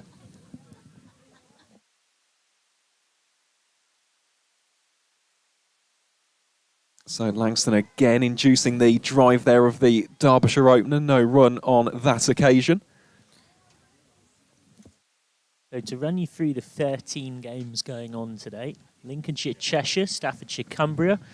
We're here, of course, and there's Shropshire, Norfolk, Cambridgeshire, Herefordshire, Northamptonshire, Worcestershire, Sussex versus Buckinghamshire. Rest to come in a moment. As Beth Langston comes into bowl here from the pavilion end. Really, really nice square shot from Jess Cusa. Gets Derbyshire off the mark. The visitors now 4 for none in this opening over, and that is a very high quality and high class shot, that, from the former Warwickshire cricketer. It's just a little bit short and wide from Langston. Just gave a chance to get the hands through it, but that's the kind of shot that, particularly when you're chasing a big total, really gives you a sense of confidence as a batter. Yeah, very nicely timed and well placed from the Derbyshire opener. How can Langston respond? Well, she wraps Cusa on the pads, works its way out onto the leg side. There's a fielder patrolling there, so that will be no run. And yeah, in terms of the power play, this is, of course, a big part of this run chase, isn't it, Michael? Of course, you look back to that first innings, Yorkshire plundering 55 from the first 6 overs. Yeah, and generally that's the place where teams tend to index particularly highly on run rate, but they actually scored even faster thereafter. It certainly did. It was an outstanding effort with the bat in hand. It's Langston again inviting the drive there from Cusa. Pocketed safely by the Yorkshire captain, Lauren Winfield-Hill, who was, I'd argue, the pick of the batters in that first innings. 88 from 52 deliveries. And we were speaking with Rachel Slater a little bit earlier on. The manner in which she was methodically picking apart bowler after bowler after bowler was absolutely impeccable. Here is Langston to Cusa once more. This one fallen wide, strays down the leg side. That will race away down towards the boundary at the St George's end of the ground. That will be a welcome boundary for Derbyshire. Rounds out the opening over of this run chase, at the end of which Derbyshire 8 for none. Still requiring a further 198 from their remaining 19 overs. Just to run you through the rest of those round 1 ties today. Northamptonshire, Worcestershire, Sussex, Buckinghamshire, Herefordshire versus Bedfordshire and Huntingdonshire, Middlesex versus Kent, probably one of the marquee ties of the day because it's an all tier 2 tie, Cornwall versus Berkshire, Wiltshire versus Oxfordshire, Dorset versus Devon, and Glamorgan versus Gloucestershire, another all tier 2 tie. Glamorgan, of course, will be in tier 1 in a couple of seasons, and Yorkshire will be in tier 1 next season. Yeah, some massive games taking place up and down the country, and this is interesting, isn't it, Michael? Already seeing some spin from St George's end of the ground. It will Claudie Cooper then. Sorry, cricketers already wrapped her on the Yorkshire get there first after just 7 deliveries. Excellent inside ball, and Claudie Cooper continues her searingly hot 2025 campaign. She wrapped Derbyshire 8 for 1 after 1.1 overs. Well, we are very much not a deep square leg, but that looked like it had a lot going for it. That camera doesn't necessarily tell you too much more, but it was turning in a touch, pretty straight, pretty full. Out at number 3 comes Natasha Allen. Derbyshire 8 for 1. Here's another look. And from that, crashing into middle and leg. The other thing to account for there that stops the ball potentially missing leg stump or that element of doubt is that the slope is actually taking the ball away from left to right. So the slope is actually taking the ball towards the offside. So again, that was in Cooper's favour, and can be very awkward, your angles as a batter here, because balls are going to turn up the slope when she gets some spin and some purchase, and then that arm ball is not only going to go straight on, but sometimes it can even go the other way. Yes, certainly something for Natasha Allen to consider, and an interesting stat. for Alan so far this campaign. 3 dismissals and all 3 have been against spin. So this is a nice little matchup for Claudie Cooper early on. Alan attempting to utilise the feet, cuts that out towards the deep point region for 1 run. And that's a really good start actually from the Derbyshire number 3, being proactive with the footwork there.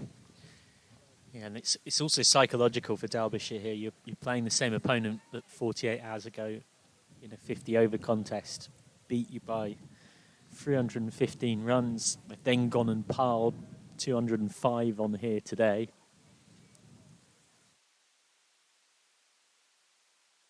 Plenty of runs being scored, weren't there, for Yorkshire? It's Cooper again, this time to Kuza. Kuza slashes that towards backward point. Some good fielding there from Grace Hall. It is the number 12 in her sun hat. I mean, the sun is making a slight little appearance here in North Yorkshire today, but it is bitterly, bitterly cold.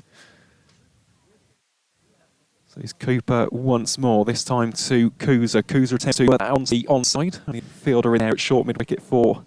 But yeah, if you do see the fielders inspectors as well, maybe getting a hot cup or other warm drink of their choosing, that is white. Rather nippy in Harrogate, and that is Orish. But Jess Kuza just whips out the region for us. Early here for Derbyshire opener, Mike, but you know, a little start this, isn't it, from Kuza at the top? Yeah, it's a bit overpitched from Cooper. And the ball it gives you a chance to through it. So that's all about placement there, wasn't it, from Kuza. Whopped down the ground, goes aerial, couple of bounces over the rope for 4, and maybe this is just the pressure release that Derbyshire were after. It's pretty good aside from that first delivery for the visitors. They are 17 for 1, with Jess Kuza definitely being the destroyer-in-chief already on 12 runs, all of those coming via boundaries so far. And we do have a quick update with regards to that round 1. yeah, we do. So Staffordshire have won pretty comfortably against Cumbria in the end by 7 wickets with just under 5 overs to spare. And so whoever wins this game, it will be Staffordshire at home in round 2 for Yorkshire. That'll be in 5 days' time on Saturday the 10th at Wheatwood, which is just on the outskirts of Leeds. Trying to help them get there is Beth Langston on for her second. Certainly is, coming from the pavilion end of the ground. It's Langston to Allen. Starts off very much down the offside, no wide given, but no shot off it either there from the Derbyshire number 3. Of course, Langston, she'll play such a massive role, won't she, this season? Especially with that bowling up the top of any innings, whether that's in T20 cricket, 50-over cricket as well. One of those experienced, reliable campaigners that's game in, game out, you can just depend on for a big performance. It's Langston once again then to Allen. Allen winds up for the big shot over mid-wicket. It's no connection, and that will be no... I think that's the kind of shot that you don't mind. If you see them come through, it was a ball up more spec. It's just an so from the opening bowlers here for Yorkshire. It's Langston yet to get off the mark, the wickets column. This one a lot short. Allen about taking a shot there. Opts to get in the end. We'll see a quick replay on this one. A little bit too much vertical on that one. She does like a bounce, and she's got a good sharp bouncer. She's always been doing that in locker. She's had the problems with injuries in the past. It's great to see her back fit again. Definitely is. More than your seamer fielder for the run, but it's like we think the different 2 power play will remind you of kind of the comparison between the 2 at the end of the 6th over, but Langston already just landing it on a penny pin's middle, along all of that Nelson experience to great effect, and then utilising the slow Yorker just about dug air from Allen, squeezes it, runs. So it'll be a rather nice rotation of strike there for the Derbyshire 3. She'll be very relieved given the way that is trending to have got down the notch end. A disproportionate wickets, all forms of cricket for the 5th, 6th ball of it. That are one reason why. Breaks that again, pitch line short towards backwards for another. In the other end, on the back of Pretels, batter gets on top of the bowler and keeps going and then gets out. So every form of cricket, if you stack it up, get back and overs. That's what I'll tell you. It does make sense. It's the end of the 3rd over there. 13 for 1 at the end of it's with Kuza on 13 and Chet Allen on 2. Yeah, Yorkshire will be very content with that. Need 10 and never going to get a little over 6. Reminder that waiting in round 2 would be Staffordshire, and then in round 3 it definitely would be Essex, and that's because all of the Tier 1 teams get the right to enter in the 3rd round, which again is one of a few things that can see why Rachel Slater said all the players have been calling it the FA Cup. Something that happens in the FA Cup as well. Certainly is. Well, that is a full toss. First up from Maddie Ward, and it's been drilled down the ground for 4 runs. So already we're seeing something rather interesting here for Yorkshire. A change of bowling after just 1 over of Claudie Cooper, who got the wickets of Sophia McCollum as well. But Maddie Ward, I mean, what a bowler she is turning into. With the off-spin, really darts it in, and yeah, she has been a real standout campaigner in a Yorkshire shirt so far this season. Yeah, offies, leggies, bats, keeps. There's nothing she can't do. There certainly isn't. Ward drills that one into the deck there, and Kuza attempts to smack it out into the cover region, can only find the bowler for no run. But yeah, it must be so good for Winfield Hill as the captain to have someone so versatile as Maddie Ward is. Kuza, she's played that one pretty fine. There'll be a chase on for the fielder, but it will be to no avail. It's yet another boundary off the bat of Jess Kuza, who is dealing in them at the minute. It moves the score on to 27 for 1. Kuza scoring 21 of those so far, with the vast majority of those runs being scored via 4s. So just something to be wary of here for Maddie Ward, not to drop the one in, worked out towards the point region for no run. Yeah, Kuza's such an experienced campaigner. Of course, has got so much experience in terms of win trophies as well, was a part of the Warwickshire side who won the T20 Cup in 2019. Out towards the mid-on field, there's a slight misfield there from Claudie Cooper. How's it back down to just the 1. Score moves on to 28 for 1. But there is plenty of batting depth in this Derbyshire side. And carded in at number 4 is Annie Williams, someone who was a reserve player for the Under-19 World Cup and a very highly touted cricketer on the Blaze Academy too. So, you know, we'll wait and see what she's got in store for the visitors today as well. Slight change in the field as a slip is brought up. This is nice aggressive bowling and captaincy from Yorkshire. Trying to draw the full shot here out of Natasha Allen. It's Ward then from the St George's Road end. That one played out towards deep point for 1 run. Yeah, there was a great moment pre-match for Adriana Darlow where Derbyshire players are warming up, and as a commentator you're sort of circling around in the background, just got her through a quick chat before the toss. I was just like, got a Blaze player? Or has someone just not really got their kit? And it's like, no, that's Annie Williams, our keeper. And it was like, oh, your keeper?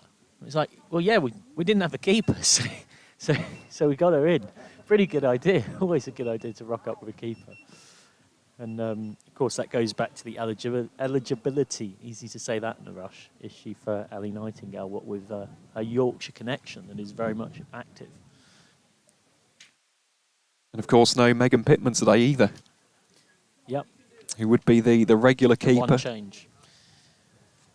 It's a big change as well. And talking of changes, changing the bowling here from the pavilion end, we'll see Grace Hall on for the first time. So far today, she was very impressive at the weekend, got a couple of wickets to her name, and something to watch out for straight away is the action of Grace Hall. Very slingy. Baby Malinga, they call her. And rightfully so. I think that's a very apt nickname. And here she is then, facing off against Natasha Allen as Yorkshire look to get that second wicket. This one, Yorker length delivery, drilled back to the bowler for no run. Some decent fielding there from Grace Hall off of her own bowling there. And it's one thing that knowing that this provides a different threat on the release point, but it's another thing getting used to it, because it's not the kind of bowling you actually get to face all that often, because it's so rare that it's seen. Well, here is Hall once more. That slingy action. This one is aerial from Allen. Will it beat Ward? Yes, it does. Goes over the top of the Yorkshire fielder. She gets it back in bounds, though, quite brilliantly. Restricts it to just 2 runs there.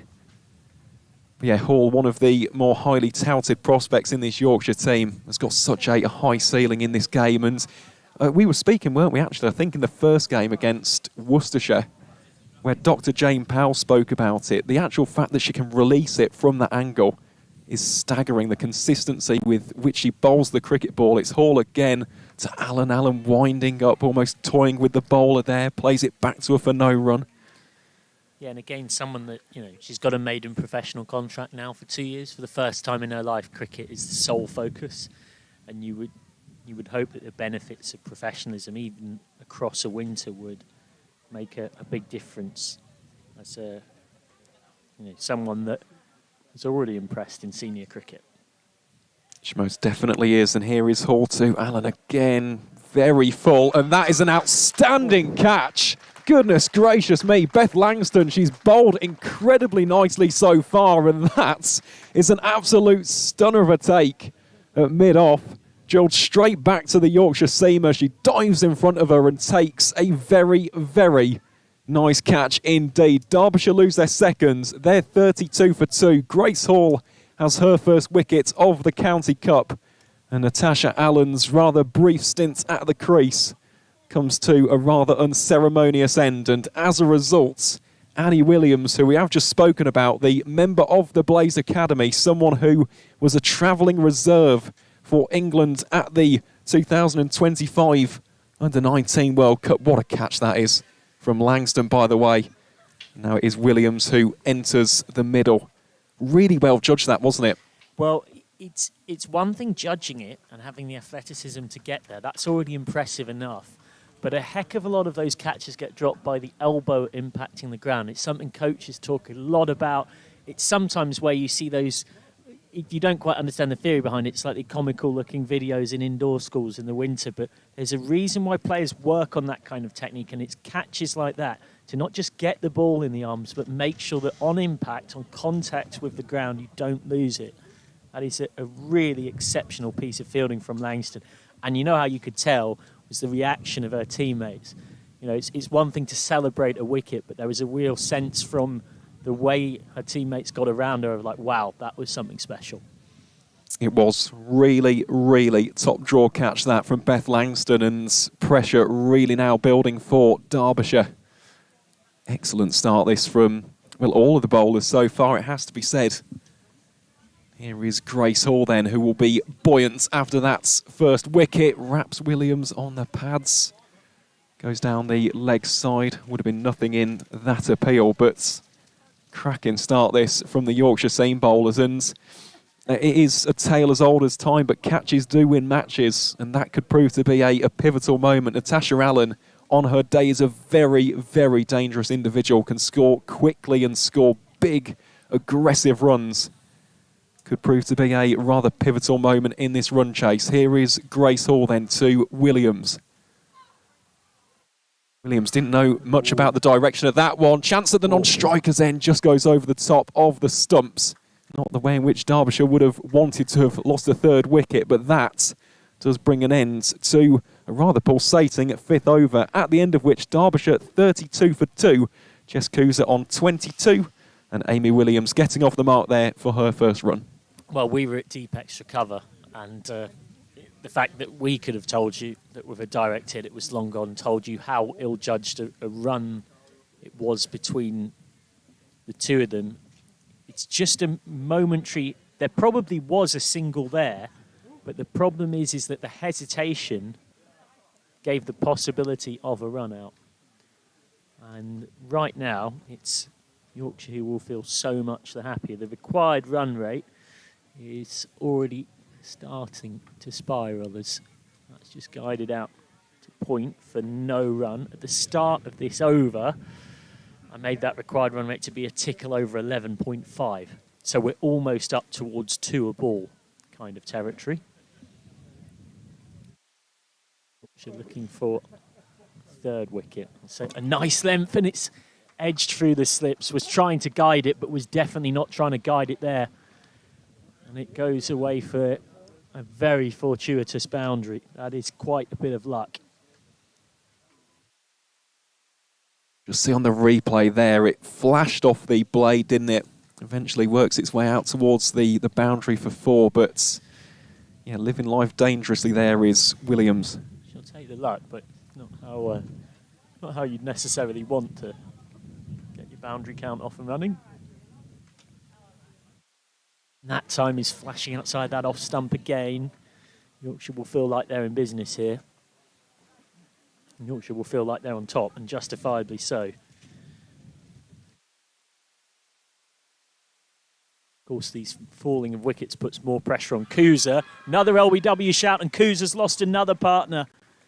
Yorkshire do have a third. It goes from bad to worse for Derbyshire.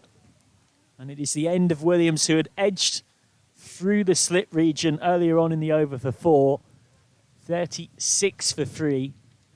And Yorkshire increasingly take control of this contest.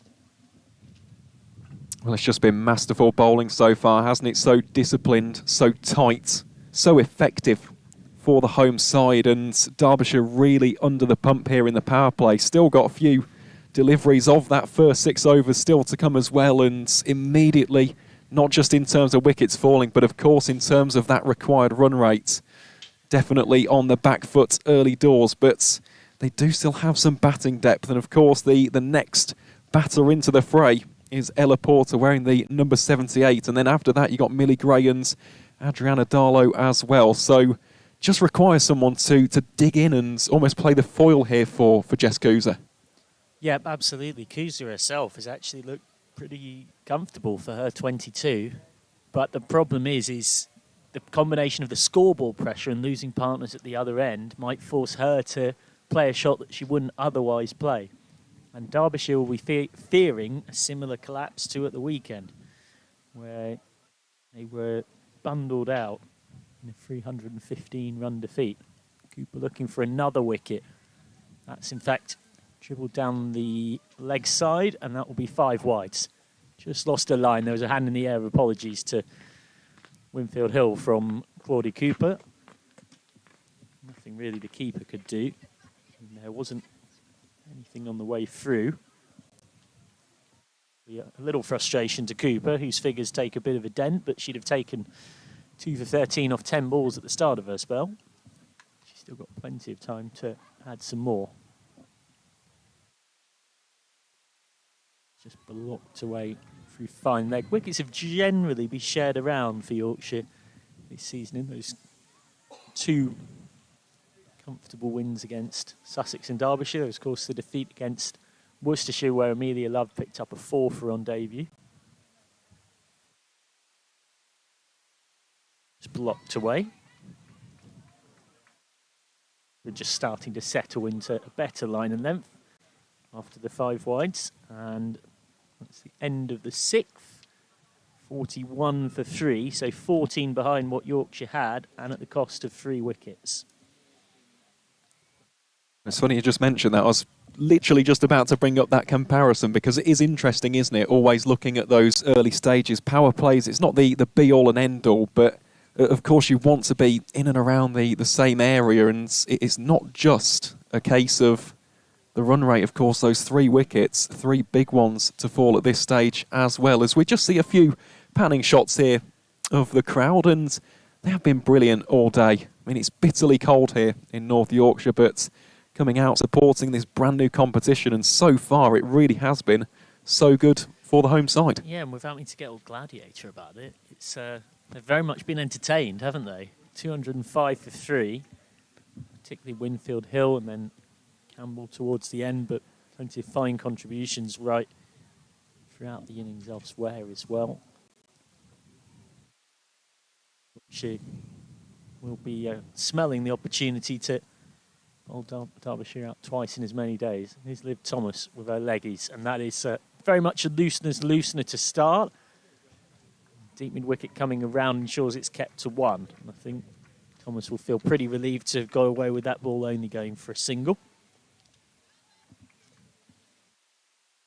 So the kind of scenario, as a leg spinner, you dream about bowling in a T20. Your side have put a big score on the board.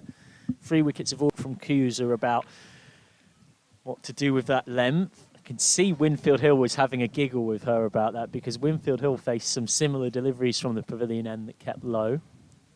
Kind of one she needed a shovel to dig that one out, or a spade. A little short again. Nicely guided off the back foot for 1 to Langston. 43 for 3. Cusa has 24 of them, more than half. Quite a few games have finished elsewhere. Shropshire have beaten Norfolk by 46 runs. Hertfordshire women have beaten Bedfordshire and Huntingdonshire by 7 wickets with 2 balls to spare, and one that went almost to the wire. Thomas this time is driven straight to Ward at mid-on. Cambridgeshire had beaten Herefordshire by 9 runs. As we mentioned earlier, Staffordshire relatively comfortably seeing off Cumbria, and Cheshire have beaten Lincolnshire by 10 runs. Cheshire really known for being a hub of women's cricket. Thomas again, this time the big shot, and that is a big, big 6 over wide mid-on. What a beautiful strike that is. When you just come to the wicket, that is some confidence from Porter, and that's one of the shots of the day. Well, that is a cracking shot. It's Jess Cusa, her first 6 of the day to go alongside those 5-4s earlier on. And you could just hear the crack of the bat there. Really proactive batting, utilising the feet, dancing down the track. And, yeah, what a shot that is. How does Thomas respond? Quicker and flatter as a spinner often does, and he's just nerdled away. Thank you for pointing that. I was going off the scoreboard and made an error. I was thinking that is a mightily good shot for someone who's just come to the crease, and of course it wasn't. So Cusa has 29 off 19. She's looked $1 million for a lot of this innings, albeit very interestingly, as players often do in the power play, very boundary dominated. She's scored 26 of her 29 in boundaries, and Derbyshire 50 for 3 off 7. Yeah, and that is definitely the shots of the day as far as Derbyshire are concerned from Cusa. And it's just a case of building partnerships, because so far she's looked incredibly dangerous. Whether that's a case of tonking it through mid-wicket, as we've just seen, or playing those arrow-straight shots down the ground, has got plenty in the arsenal. So big wicket for Yorkshire to try and get as early as possible as well. The required run rate is bang on to a ball. 12 and over needed for 13 overs. It would be some chase. That's really good maths, by the way. Can't say I would have worked that out. You're very kind. Here's Ward from the St George's Road end. That just dribbles away, so that'll be 2 wides. The reason I laugh is that's far too many years of misspent youth spent fielding from fine leg to fine leg. And the main use for the captain being someone that he could point at and say, what's the required run rate? What's their current run rate? How many overs have I got left of this bowler, that bowler? You've got to make yourself useful in one way or another, particularly when you love the numbers. Pushed away for 1. Good strike rotation.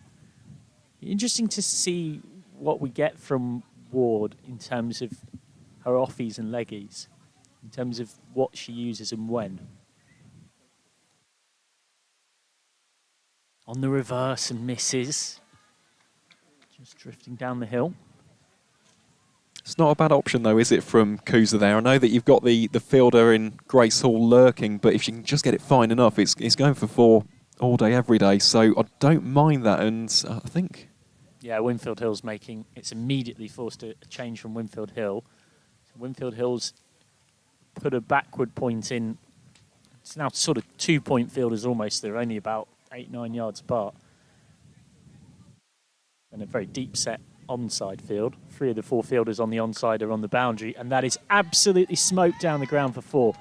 That is a gorgeous cricket shot from Cusa, who, despite Derbyshire's troubles, continues on her merry way. She has 34. Oh, lovely batting that, isn't it? Just meeting the pitch of the ball on that occasion from Ward, and we've seen it so many times, haven't we, from Cusa? Not just this season, of course, but throughout her career, so strong down the ground. It does beg the question whether or not Winfield Hill might just put in a little bit of protection as Ward comes around the wicket this time. Yeah, it's a classic defensive line for an off-spinner. This is smashed out, but there is cover out there, and there was a very awkward bounce for Thomas to deal with. She had to adjust very well. That's one of those stops that the live stream doesn't quite tell you how good it was. The way it divots. And it was a very neat piece of work. Having been in danger of overrunning it.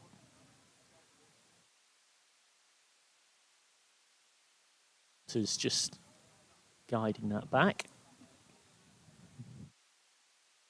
Bowling, but it was only this winter that Yorkshire really discovered what she had up her sleeve. It was, doing mini scenarios in the indoor school where teams would sort of captain their own side of a few players.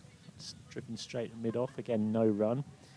And Ward's team was struggling. She was in a leadership role. They were struggling to take wickets. And she said, yeah, I'll bowl.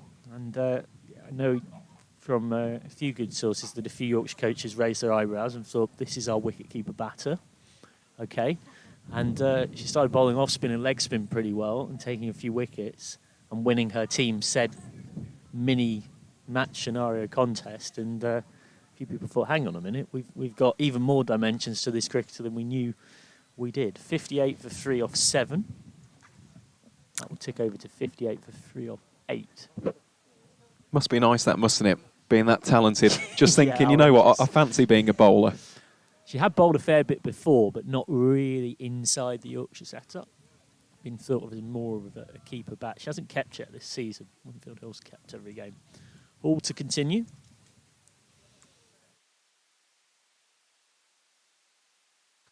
That's a lovely spot from Grace Hall. Series of dot balls building here, and Derbyshire can't afford many of them. To remind you of the overall format, if Yorkshire win this, which is a well placed to do so, they'll host Staffordshire at Wheatwood in round 2 on the 10th of May, and then a week later it would be Essex at home as well. So the draw does open up nicely for Yorkshire in the sense of having 3 home games in a row potentially. Hall again. She's absolutely smashed out to deep mid-wicket, but it could be out. It is out. Hasn't quite cleared the fielder, and an excellent innings from Cumbria has to come to the end. Derbyshire Falcons' best-looking batter on the day by quite some distance has to depart. Goes in honourable fashion with the required run rate climbing. Felt like she had to play the big shot. And a relatively simple take in the deep, 58 for 4. Yeah, big moment in the run chase. We'll just see the replay here. Cumbria trying to expand those arms, smash it over deep mid-wicket, and that is a nice take out in the deep. And I'll tell you what, she thoroughly deserves the round of applause that she's getting from the spectators here at Harrogate, as well as her teammates. That was an admirable effort against what's been some high-quality bowling here from Yorkshire. I know that we've mentioned it already, but there's barely been a bad delivery so far. I know that we saw those 5 wides and a couple of stray down the leg side, but Langston, so disciplined. Cooper, really good start, getting that LBW first up. And then, of course, Grace Hall following it up with 2 quick wickets and 2 incisive wickets as well. Really has been just what the doctor ordered as far as the Yorkshire side are concerned. So, as you said, Mike, 58 for 4. You'd definitely rather be in Yorkshire's position at this stage. And now entering the middle is the Derbyshire skipper, Adriana Darlow. Yes, you can definitely see why someone like Cumbria has been in and around the Warwickshire setup, has been in and around the Lancashire setup, and is one of the players Derbyshire will depend on most with the bat this season. Now Hall in the cold sunshine. Oh, that's superb. How is that missed? My goodness me. And it's going down the hill as well, theoretically in towards the pads of Darlow on the slope, and with the angle of how she releases it. That must have missed the off stump by millimetres. There was a little word from Winfield Hill to Darlow. I'd imagine along the lines of, my goodness me, that was close.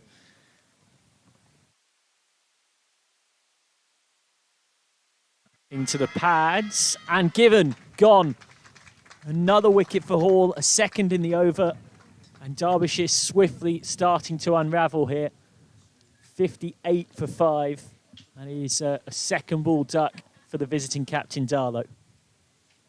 And again, it is just magnificent bowling that from Grace Hall. That first delivery really set the tone, didn't it? Pinpoint Yorker, almost castling the off stump, and then very next delivery, trapped on the pads. LBW, the Derbyshire captain, has to depart, and 58 for 5 now. Derbyshire very much in danger of another batting collapse, similar to the one that we saw at the county ground on the weekend. But what a start this is for Grace Hall. This has been a really impressive first couple of overs.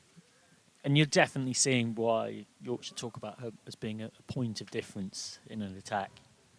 It's very rare you see someone who, as we've alluded to before, can not just release from that point, but release from that point with relatively consistent control. something that's quite hard to practice for. So you have to feel for Darlow, the Derbyshire captain. Cricket can be a tough game at times. She's led her side in a big defeat against Yorkshire on Saturday, and then away to Yorkshire today. It's done her best to keep a lid on things in the field as Yorkshire piled up 205 and now has gone for a 2-ball quacker. 58 for 5. Hall wants another wicket. And she's doing everything she can to get it. That was right on the mark. Gray, the new batter, trying to stem the flow of wickets. Derbyshire need more than 13 and over.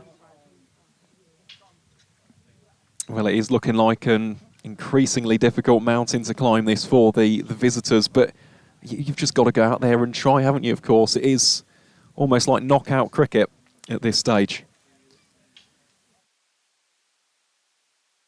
That's down the leg side from Hall. So always a danger with a bowling action like that, that when you stray, it's likely to be in that direction.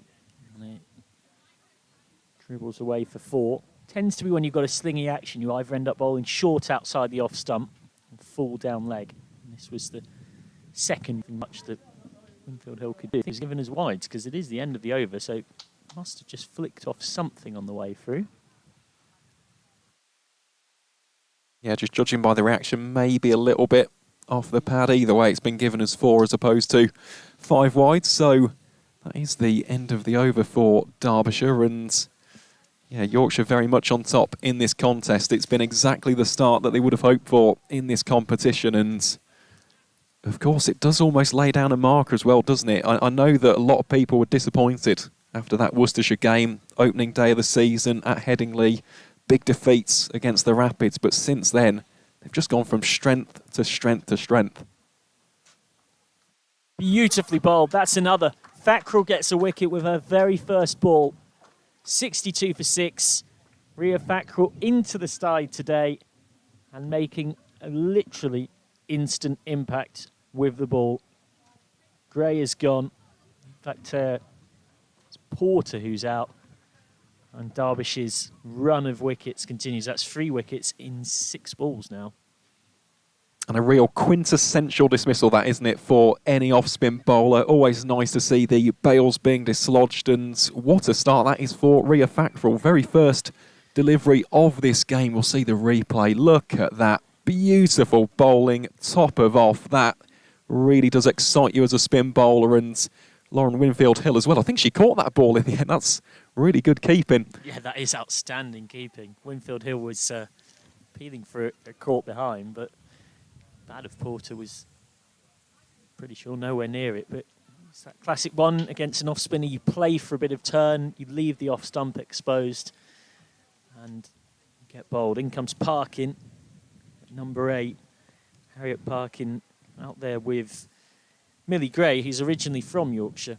Played cricket for Yorkshire Cricket College, so it would particularly mean something to Gray if she could at least stay out there for the rest of the innings and make the most of the opportunity.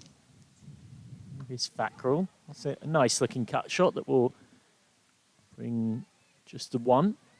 The other thing to mention as well with regards to Millie this season, she's attending Newcastle Uni. I spoke with Adriana Darlow before the game and she commutes every single training session.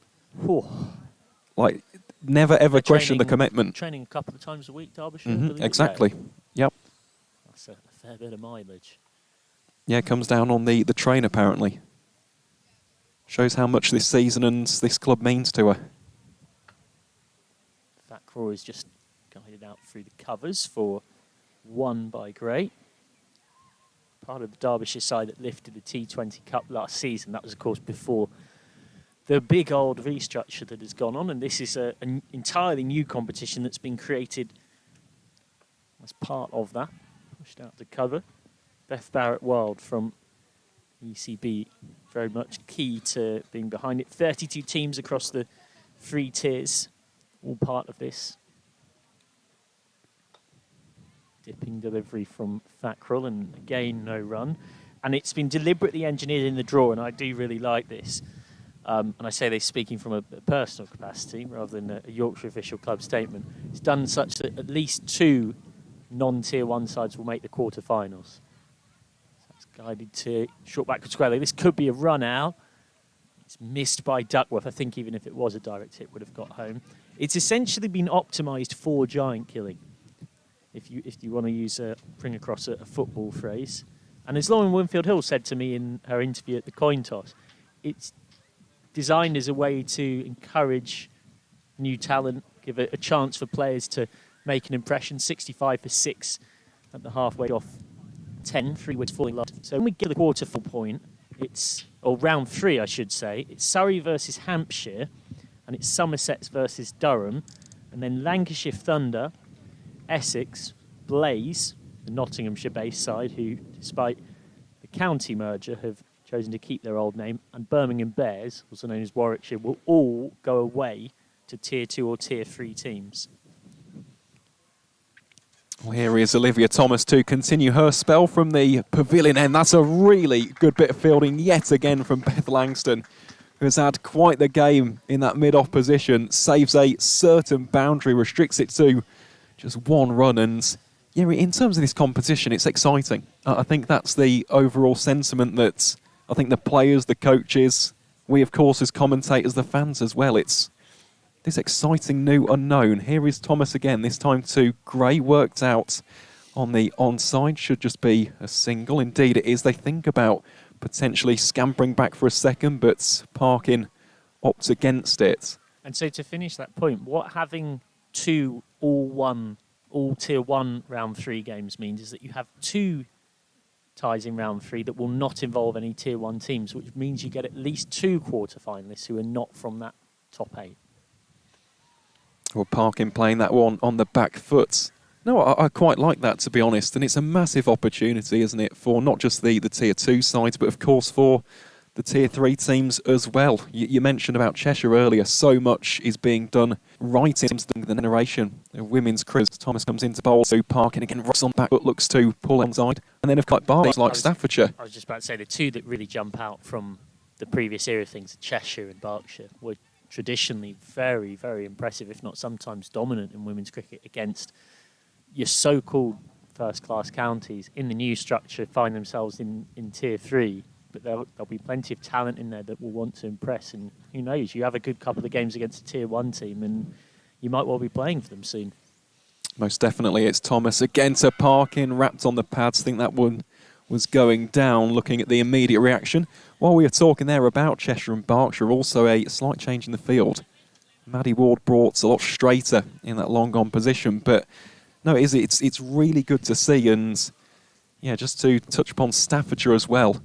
In a few moments' time, as we see this delivery from the leg spinner Olivia Thomas. Parkin dances down and she's been clean bowled. Olivia Thomas gets her just reward. I mean, she's bowled really nicely so far today, just toying with her opposition on that occasion. You could see Parkin going onto the back foot. As soon as she dances down the wickets, misreads the flight and the pitch of that delivery. And as a result, Yorkshire get their 7th. Derbyshire now 67 for 7. And in all sorts of bother here at St George's Road. Yeah, you sense Yorkshire are really now sniffing the opportunity to bowl Derbyshire. A second time in as many days. Thomas from 2. It's up to the Derbyshire lower order to battle for the better. Not being bowled out for Yorkshire. It's out being ruthless, keeping the high standard. Set and finishing a third win in a little bit low from Thomas, but even without that, had completely outfoxed her opponent with just a little bit of dip as well. Classic leg spin bowling. She is quite a classical leg bowler. In some ways, a bit of a throwback compared to now where a lot of players want to duck the ball in. It's too good. Certainly was. Here is Maddie Ward then from the St George's Road end. That one is clipped out towards deep backward square leg for 1 run. And yeah, what a signing, by the way. Really inspired to bring in Olivia Thomas, formerly of the Thunder in the regional setup. Fine young spin bowler, and completely agree in terms of the archetype. Very much likes to flight and dip deliveries. You saw it there, just enticing the expansive shot from Harriet Parkin, and in the end, getting the reward as a spin bowler for being brave. Here is Ward. Darts this one in towards McDonald. Goes down the leg side. There's a chase on here down at deep fine leg. Corralled back in very nicely there by Rebecca Duckworth. Restricts it to just 2 runs. But yeah, I always like that with spin bowlers. And of course, you've got to look at the match situation. In this case, you can afford to be a little bit more brave and courageous. Your team's done a great job early doors. Ward darting that in towards McDonald. Flayed out towards backward point for no run. But yeah, I just like seeing that with any spin bowler, whether it's finger spin, leg spin. Just be brave, be bold, be courageous, and at times you're going to get tap. But at other times you're going to get your wickets, and that is the most important thing as a spin bowler. As McDonald drives that rather nicely through the covers, they think about coming back for a second. Slight misfield out in the deep allows them to do that. McDonald gets another couple to add to the tally. To remind you again, you're watching first day of ECB County Cup action. Staffordshire at home away in round 2, assuming Yorkshire win this. Is Ward to McDonald. That one played out towards short cover for no run. And then in round 3, on Saturday the 17th of May, it would be Essex away, with a potential quarter-final to follow the week after. McDonald looking to expand down the ground on that occasion, only as far as mid-off for no run. And that will round out the over as well. Derbyshire now 72 for 7 at the end of the 12th. Yorkshire definitely on the front foot in this one. Of course, for Yorkshire in round 3, that would provide the tantalising prospect of hosting a Tier 1 team, a chance of a giant killing of some sort. And were Yorkshire to make it through to the quarter-finals, who would then face potentially it could be a combination of teams it could be Devon, Dorset or Suffolk. The most likely opponent would be the Birmingham Bears, who would face one of those 3 in round 3. And you win that quarter-final. It's beautifully bowled by Thomas. You win that quarter-final on Saturday the 24th of May, and you get to finals day at Taunton on Monday the 26th of May, the bank holiday, where there'll be 2 semi-finals and the final. Very nicely surmised there, Mike. Of course, plenty up for grabs, isn't there? So many narratives can form over the course of this competition as that ball is played straight back to Thomas for no run. And to be fair, is panning out. It does look very likely that Yorkshire will be the victors here, but that is an intriguing prospect against Staffordshire. Side who have really grown in confidence over the past few seasons, as that one is played on the back foot out towards short cover for no run. Maybe just a potential banana peel, of course. I mean, for the Tier 3 sides, it is a It's massive... very nothing to lose. Exactly. Of course it is. It's knockout cricket. Go out there, one big performance. That is the volatile nature of T20 cricket. Thomas pitching that one up. Caught and bowled opportunity taken from Via Thomas, who gets her 2nd wicket of the game. A brilliant caught and bowled. Derbyshire now 8 wickets down. Yorkshire require just 2 more in order to book their place in round 2 of the County Cup. Well, there's not many caught and bowled chances that you could call easy, and this one certainly was not. Low to her left-hand side. And Thomas is really alert and smart to the opportunity. That was her first wicket earlier on, with one that kept a little low. And that caught and bowled was in some ways even more impressive because of the work she's got to do, having already bowled the delivery. And it goes from bad to worse for Derbyshire. Still yet to win a game this season. Lost to Gloucestershire, lost to Kent, and it looks like it will be by quite significant margins. Back-to-back losses against Yorkshire. 72 for 8 now. Yorkshire will hope and probably expect themselves from here to finish the job. This is the caught and bowled. Hit pretty well, pretty low. That's a neat tumbling catch from Olivia Thomas. It is very, very well judged, that, from the leg spinner, who's had a very good day as well. Has hardly put a foot wrong with these deliveries so far, and as a result of Millie Gray's departure, with that caught and bowled, Pagan Hardwick is the latest Derbyshire batter to enter the middle. Probably one of their most impressive bowlers. Oh. Really nice first spell, none for 20 off 3. 100% there, and you can see extracting a nice little bit of bounce from this surface as well. It's the kind of wicket which, as a spin bowler, if it just grips and dips a little bit, you're absolutely in the game. And so far, Olivia Thomas has just extracted a little bit extra out of this surface, as you'd expect from your X-Factor leg spinner. Here she is again. Hardwick goes aerial out towards, well, that is the deep square leg region, really just in front of deep square leg, and that is just a single, so that rounds out the 13th over. Derbyshire 73 for 8. Yorkshire still requiring those final 2 wickets to book their place in the next round of the Cup against Staffordshire. A reminder that plenty more to come from Yorkshire this week. A county championship game away at Essex for the men starts on Friday the 9th of May. Meanwhile, the women, we can say with pretty much certainty, will be in a round 2 game at Wheatwood on the outskirts of Leeds. More than 1,500 women's memberships have been sold for this season. It's free to become a Yorkshire women's member, so get involved if you can.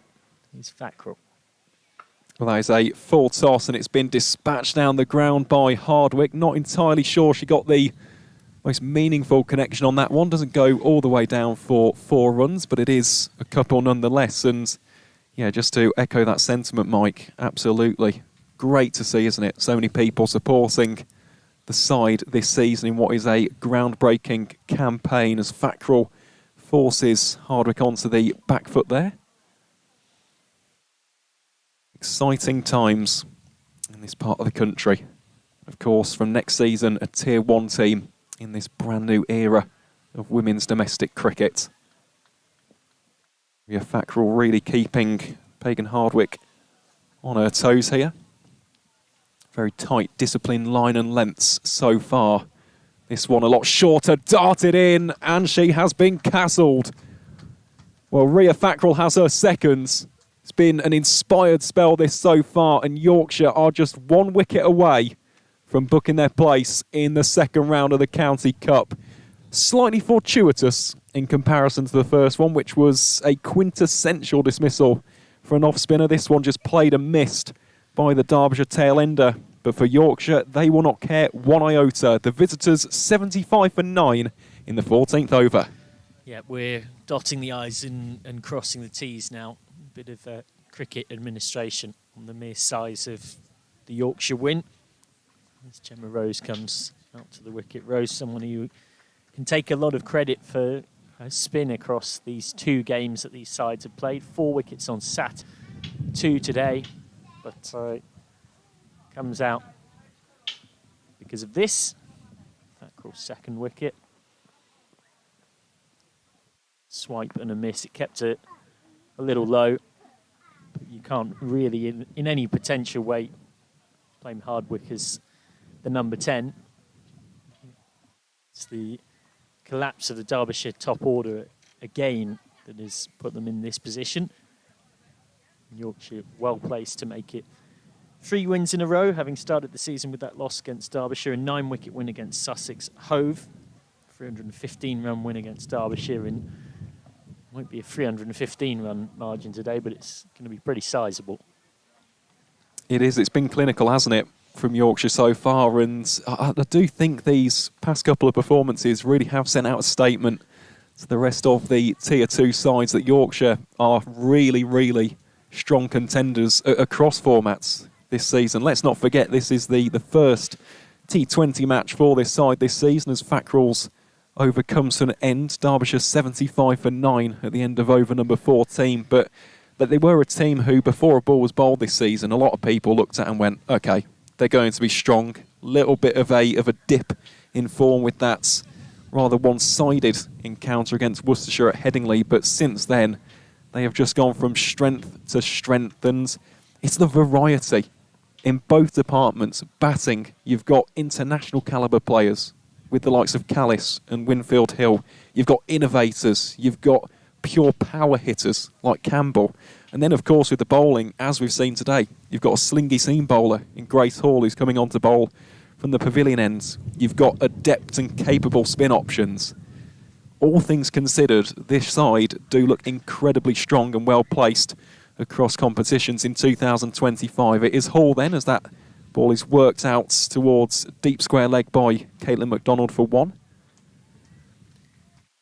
So, nice clip off her pads, the kind of clip off your pads that denotes a level of quality beyond a spot in the batting order at this particular moment.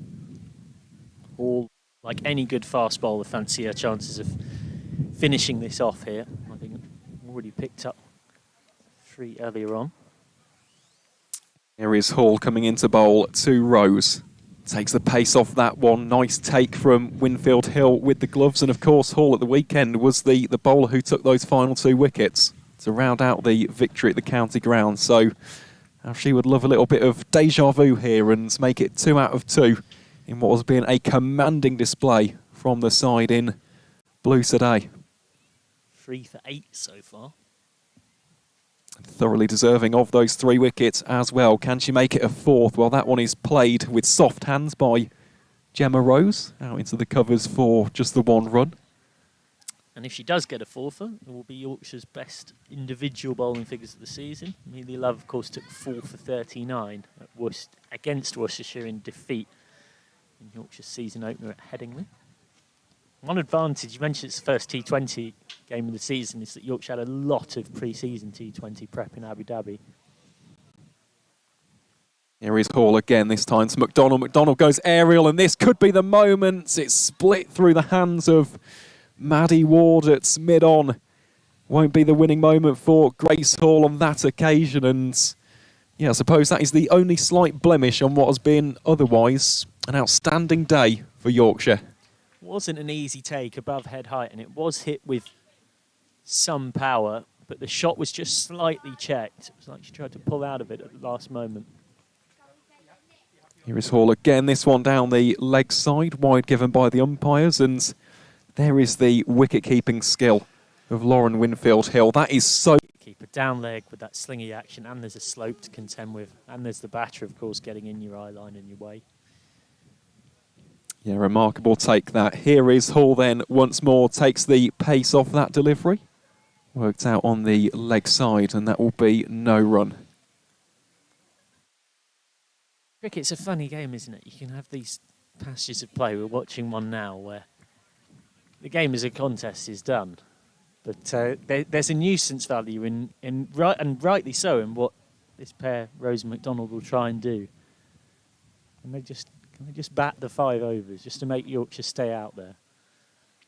100%. Here is Hall again. This one very full. Yorker length delivery dug out by the Derbyshire tail ender. And that will round out the 15th over. Derbyshire 79 for 9. And yeah, I suppose the other element of that, Michael, just from a competitor's perspective, of course, is you don't want to be the last one out. You want the red inker, don't you? Yeah, exactly. Reminds me of a few number 11s in both women's and men's cricket over the years. You've talked about a version of this, of the fact that they don't associate being out there batting as something with good memories, because most of the time they've ended up out there batting, it's because their side are about to lose and they're about to be the person who's out there when it happens. It's unforgiving, isn't it, as a bowler sometime? Change of bowling then from the St George's Road end as Claudie Cooper comes back on. One played out into the offside by McDonald for no run. Cooper with 2 for 18 off 2 so far. Both overs from the St George's Road end. That's smashed away, wide of mid-on, 4 runs. Bit of brutal aggression. 83 for 9. It's a good shot from McDonald, committed to it well. Got the bottom hand free for power, plenty of timing too. That's her first boundary. It's only the 3rd boundary in the innings that's been hit by anyone who is not Kuza. He made a very good 35, but apart from that, the Derbyshire scorecard reads a little bit like a telephone number.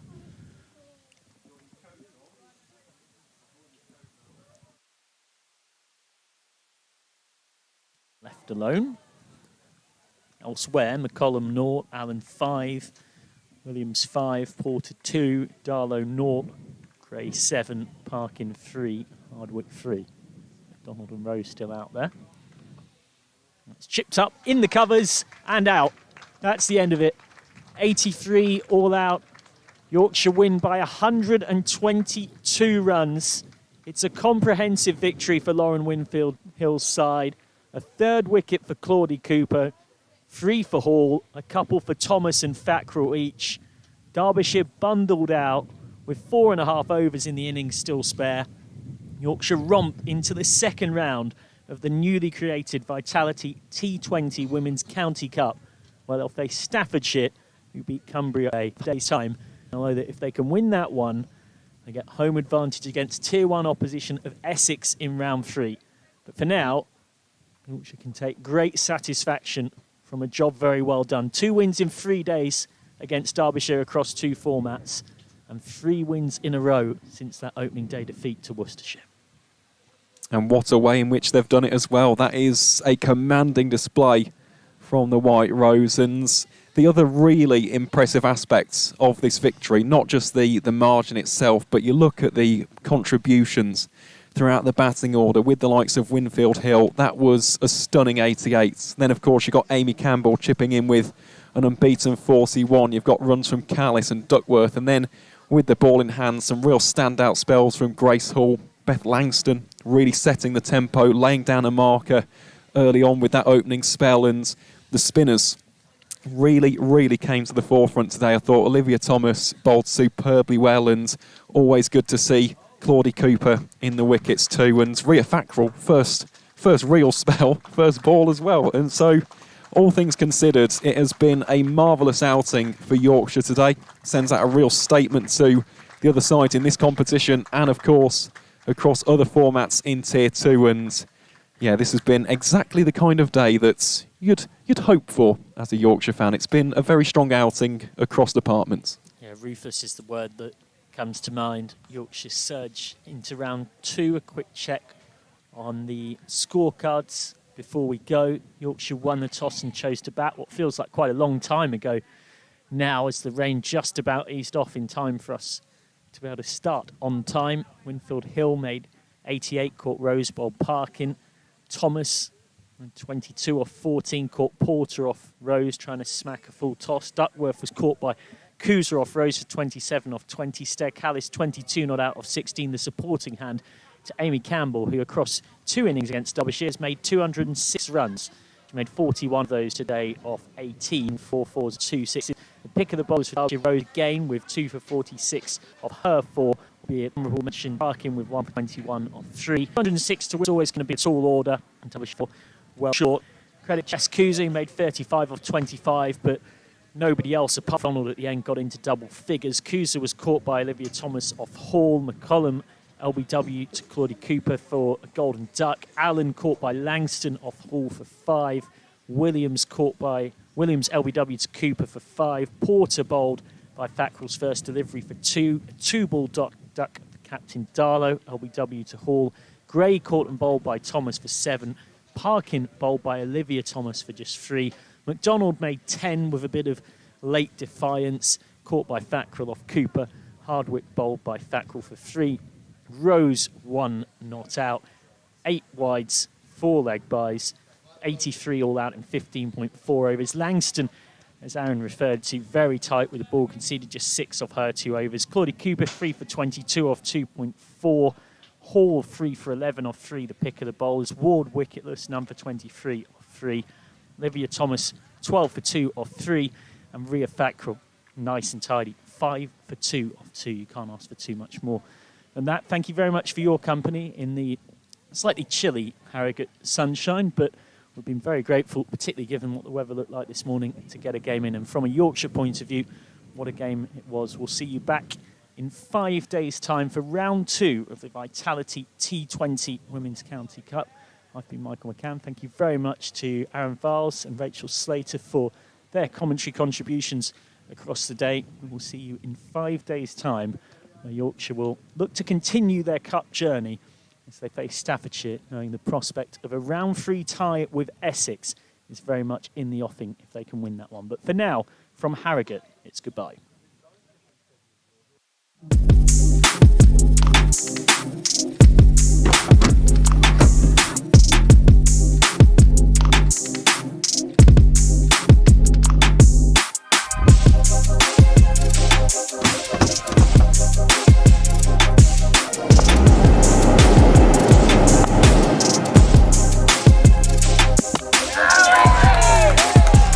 Vertu, official partner of Yorkshire County Cricket Club.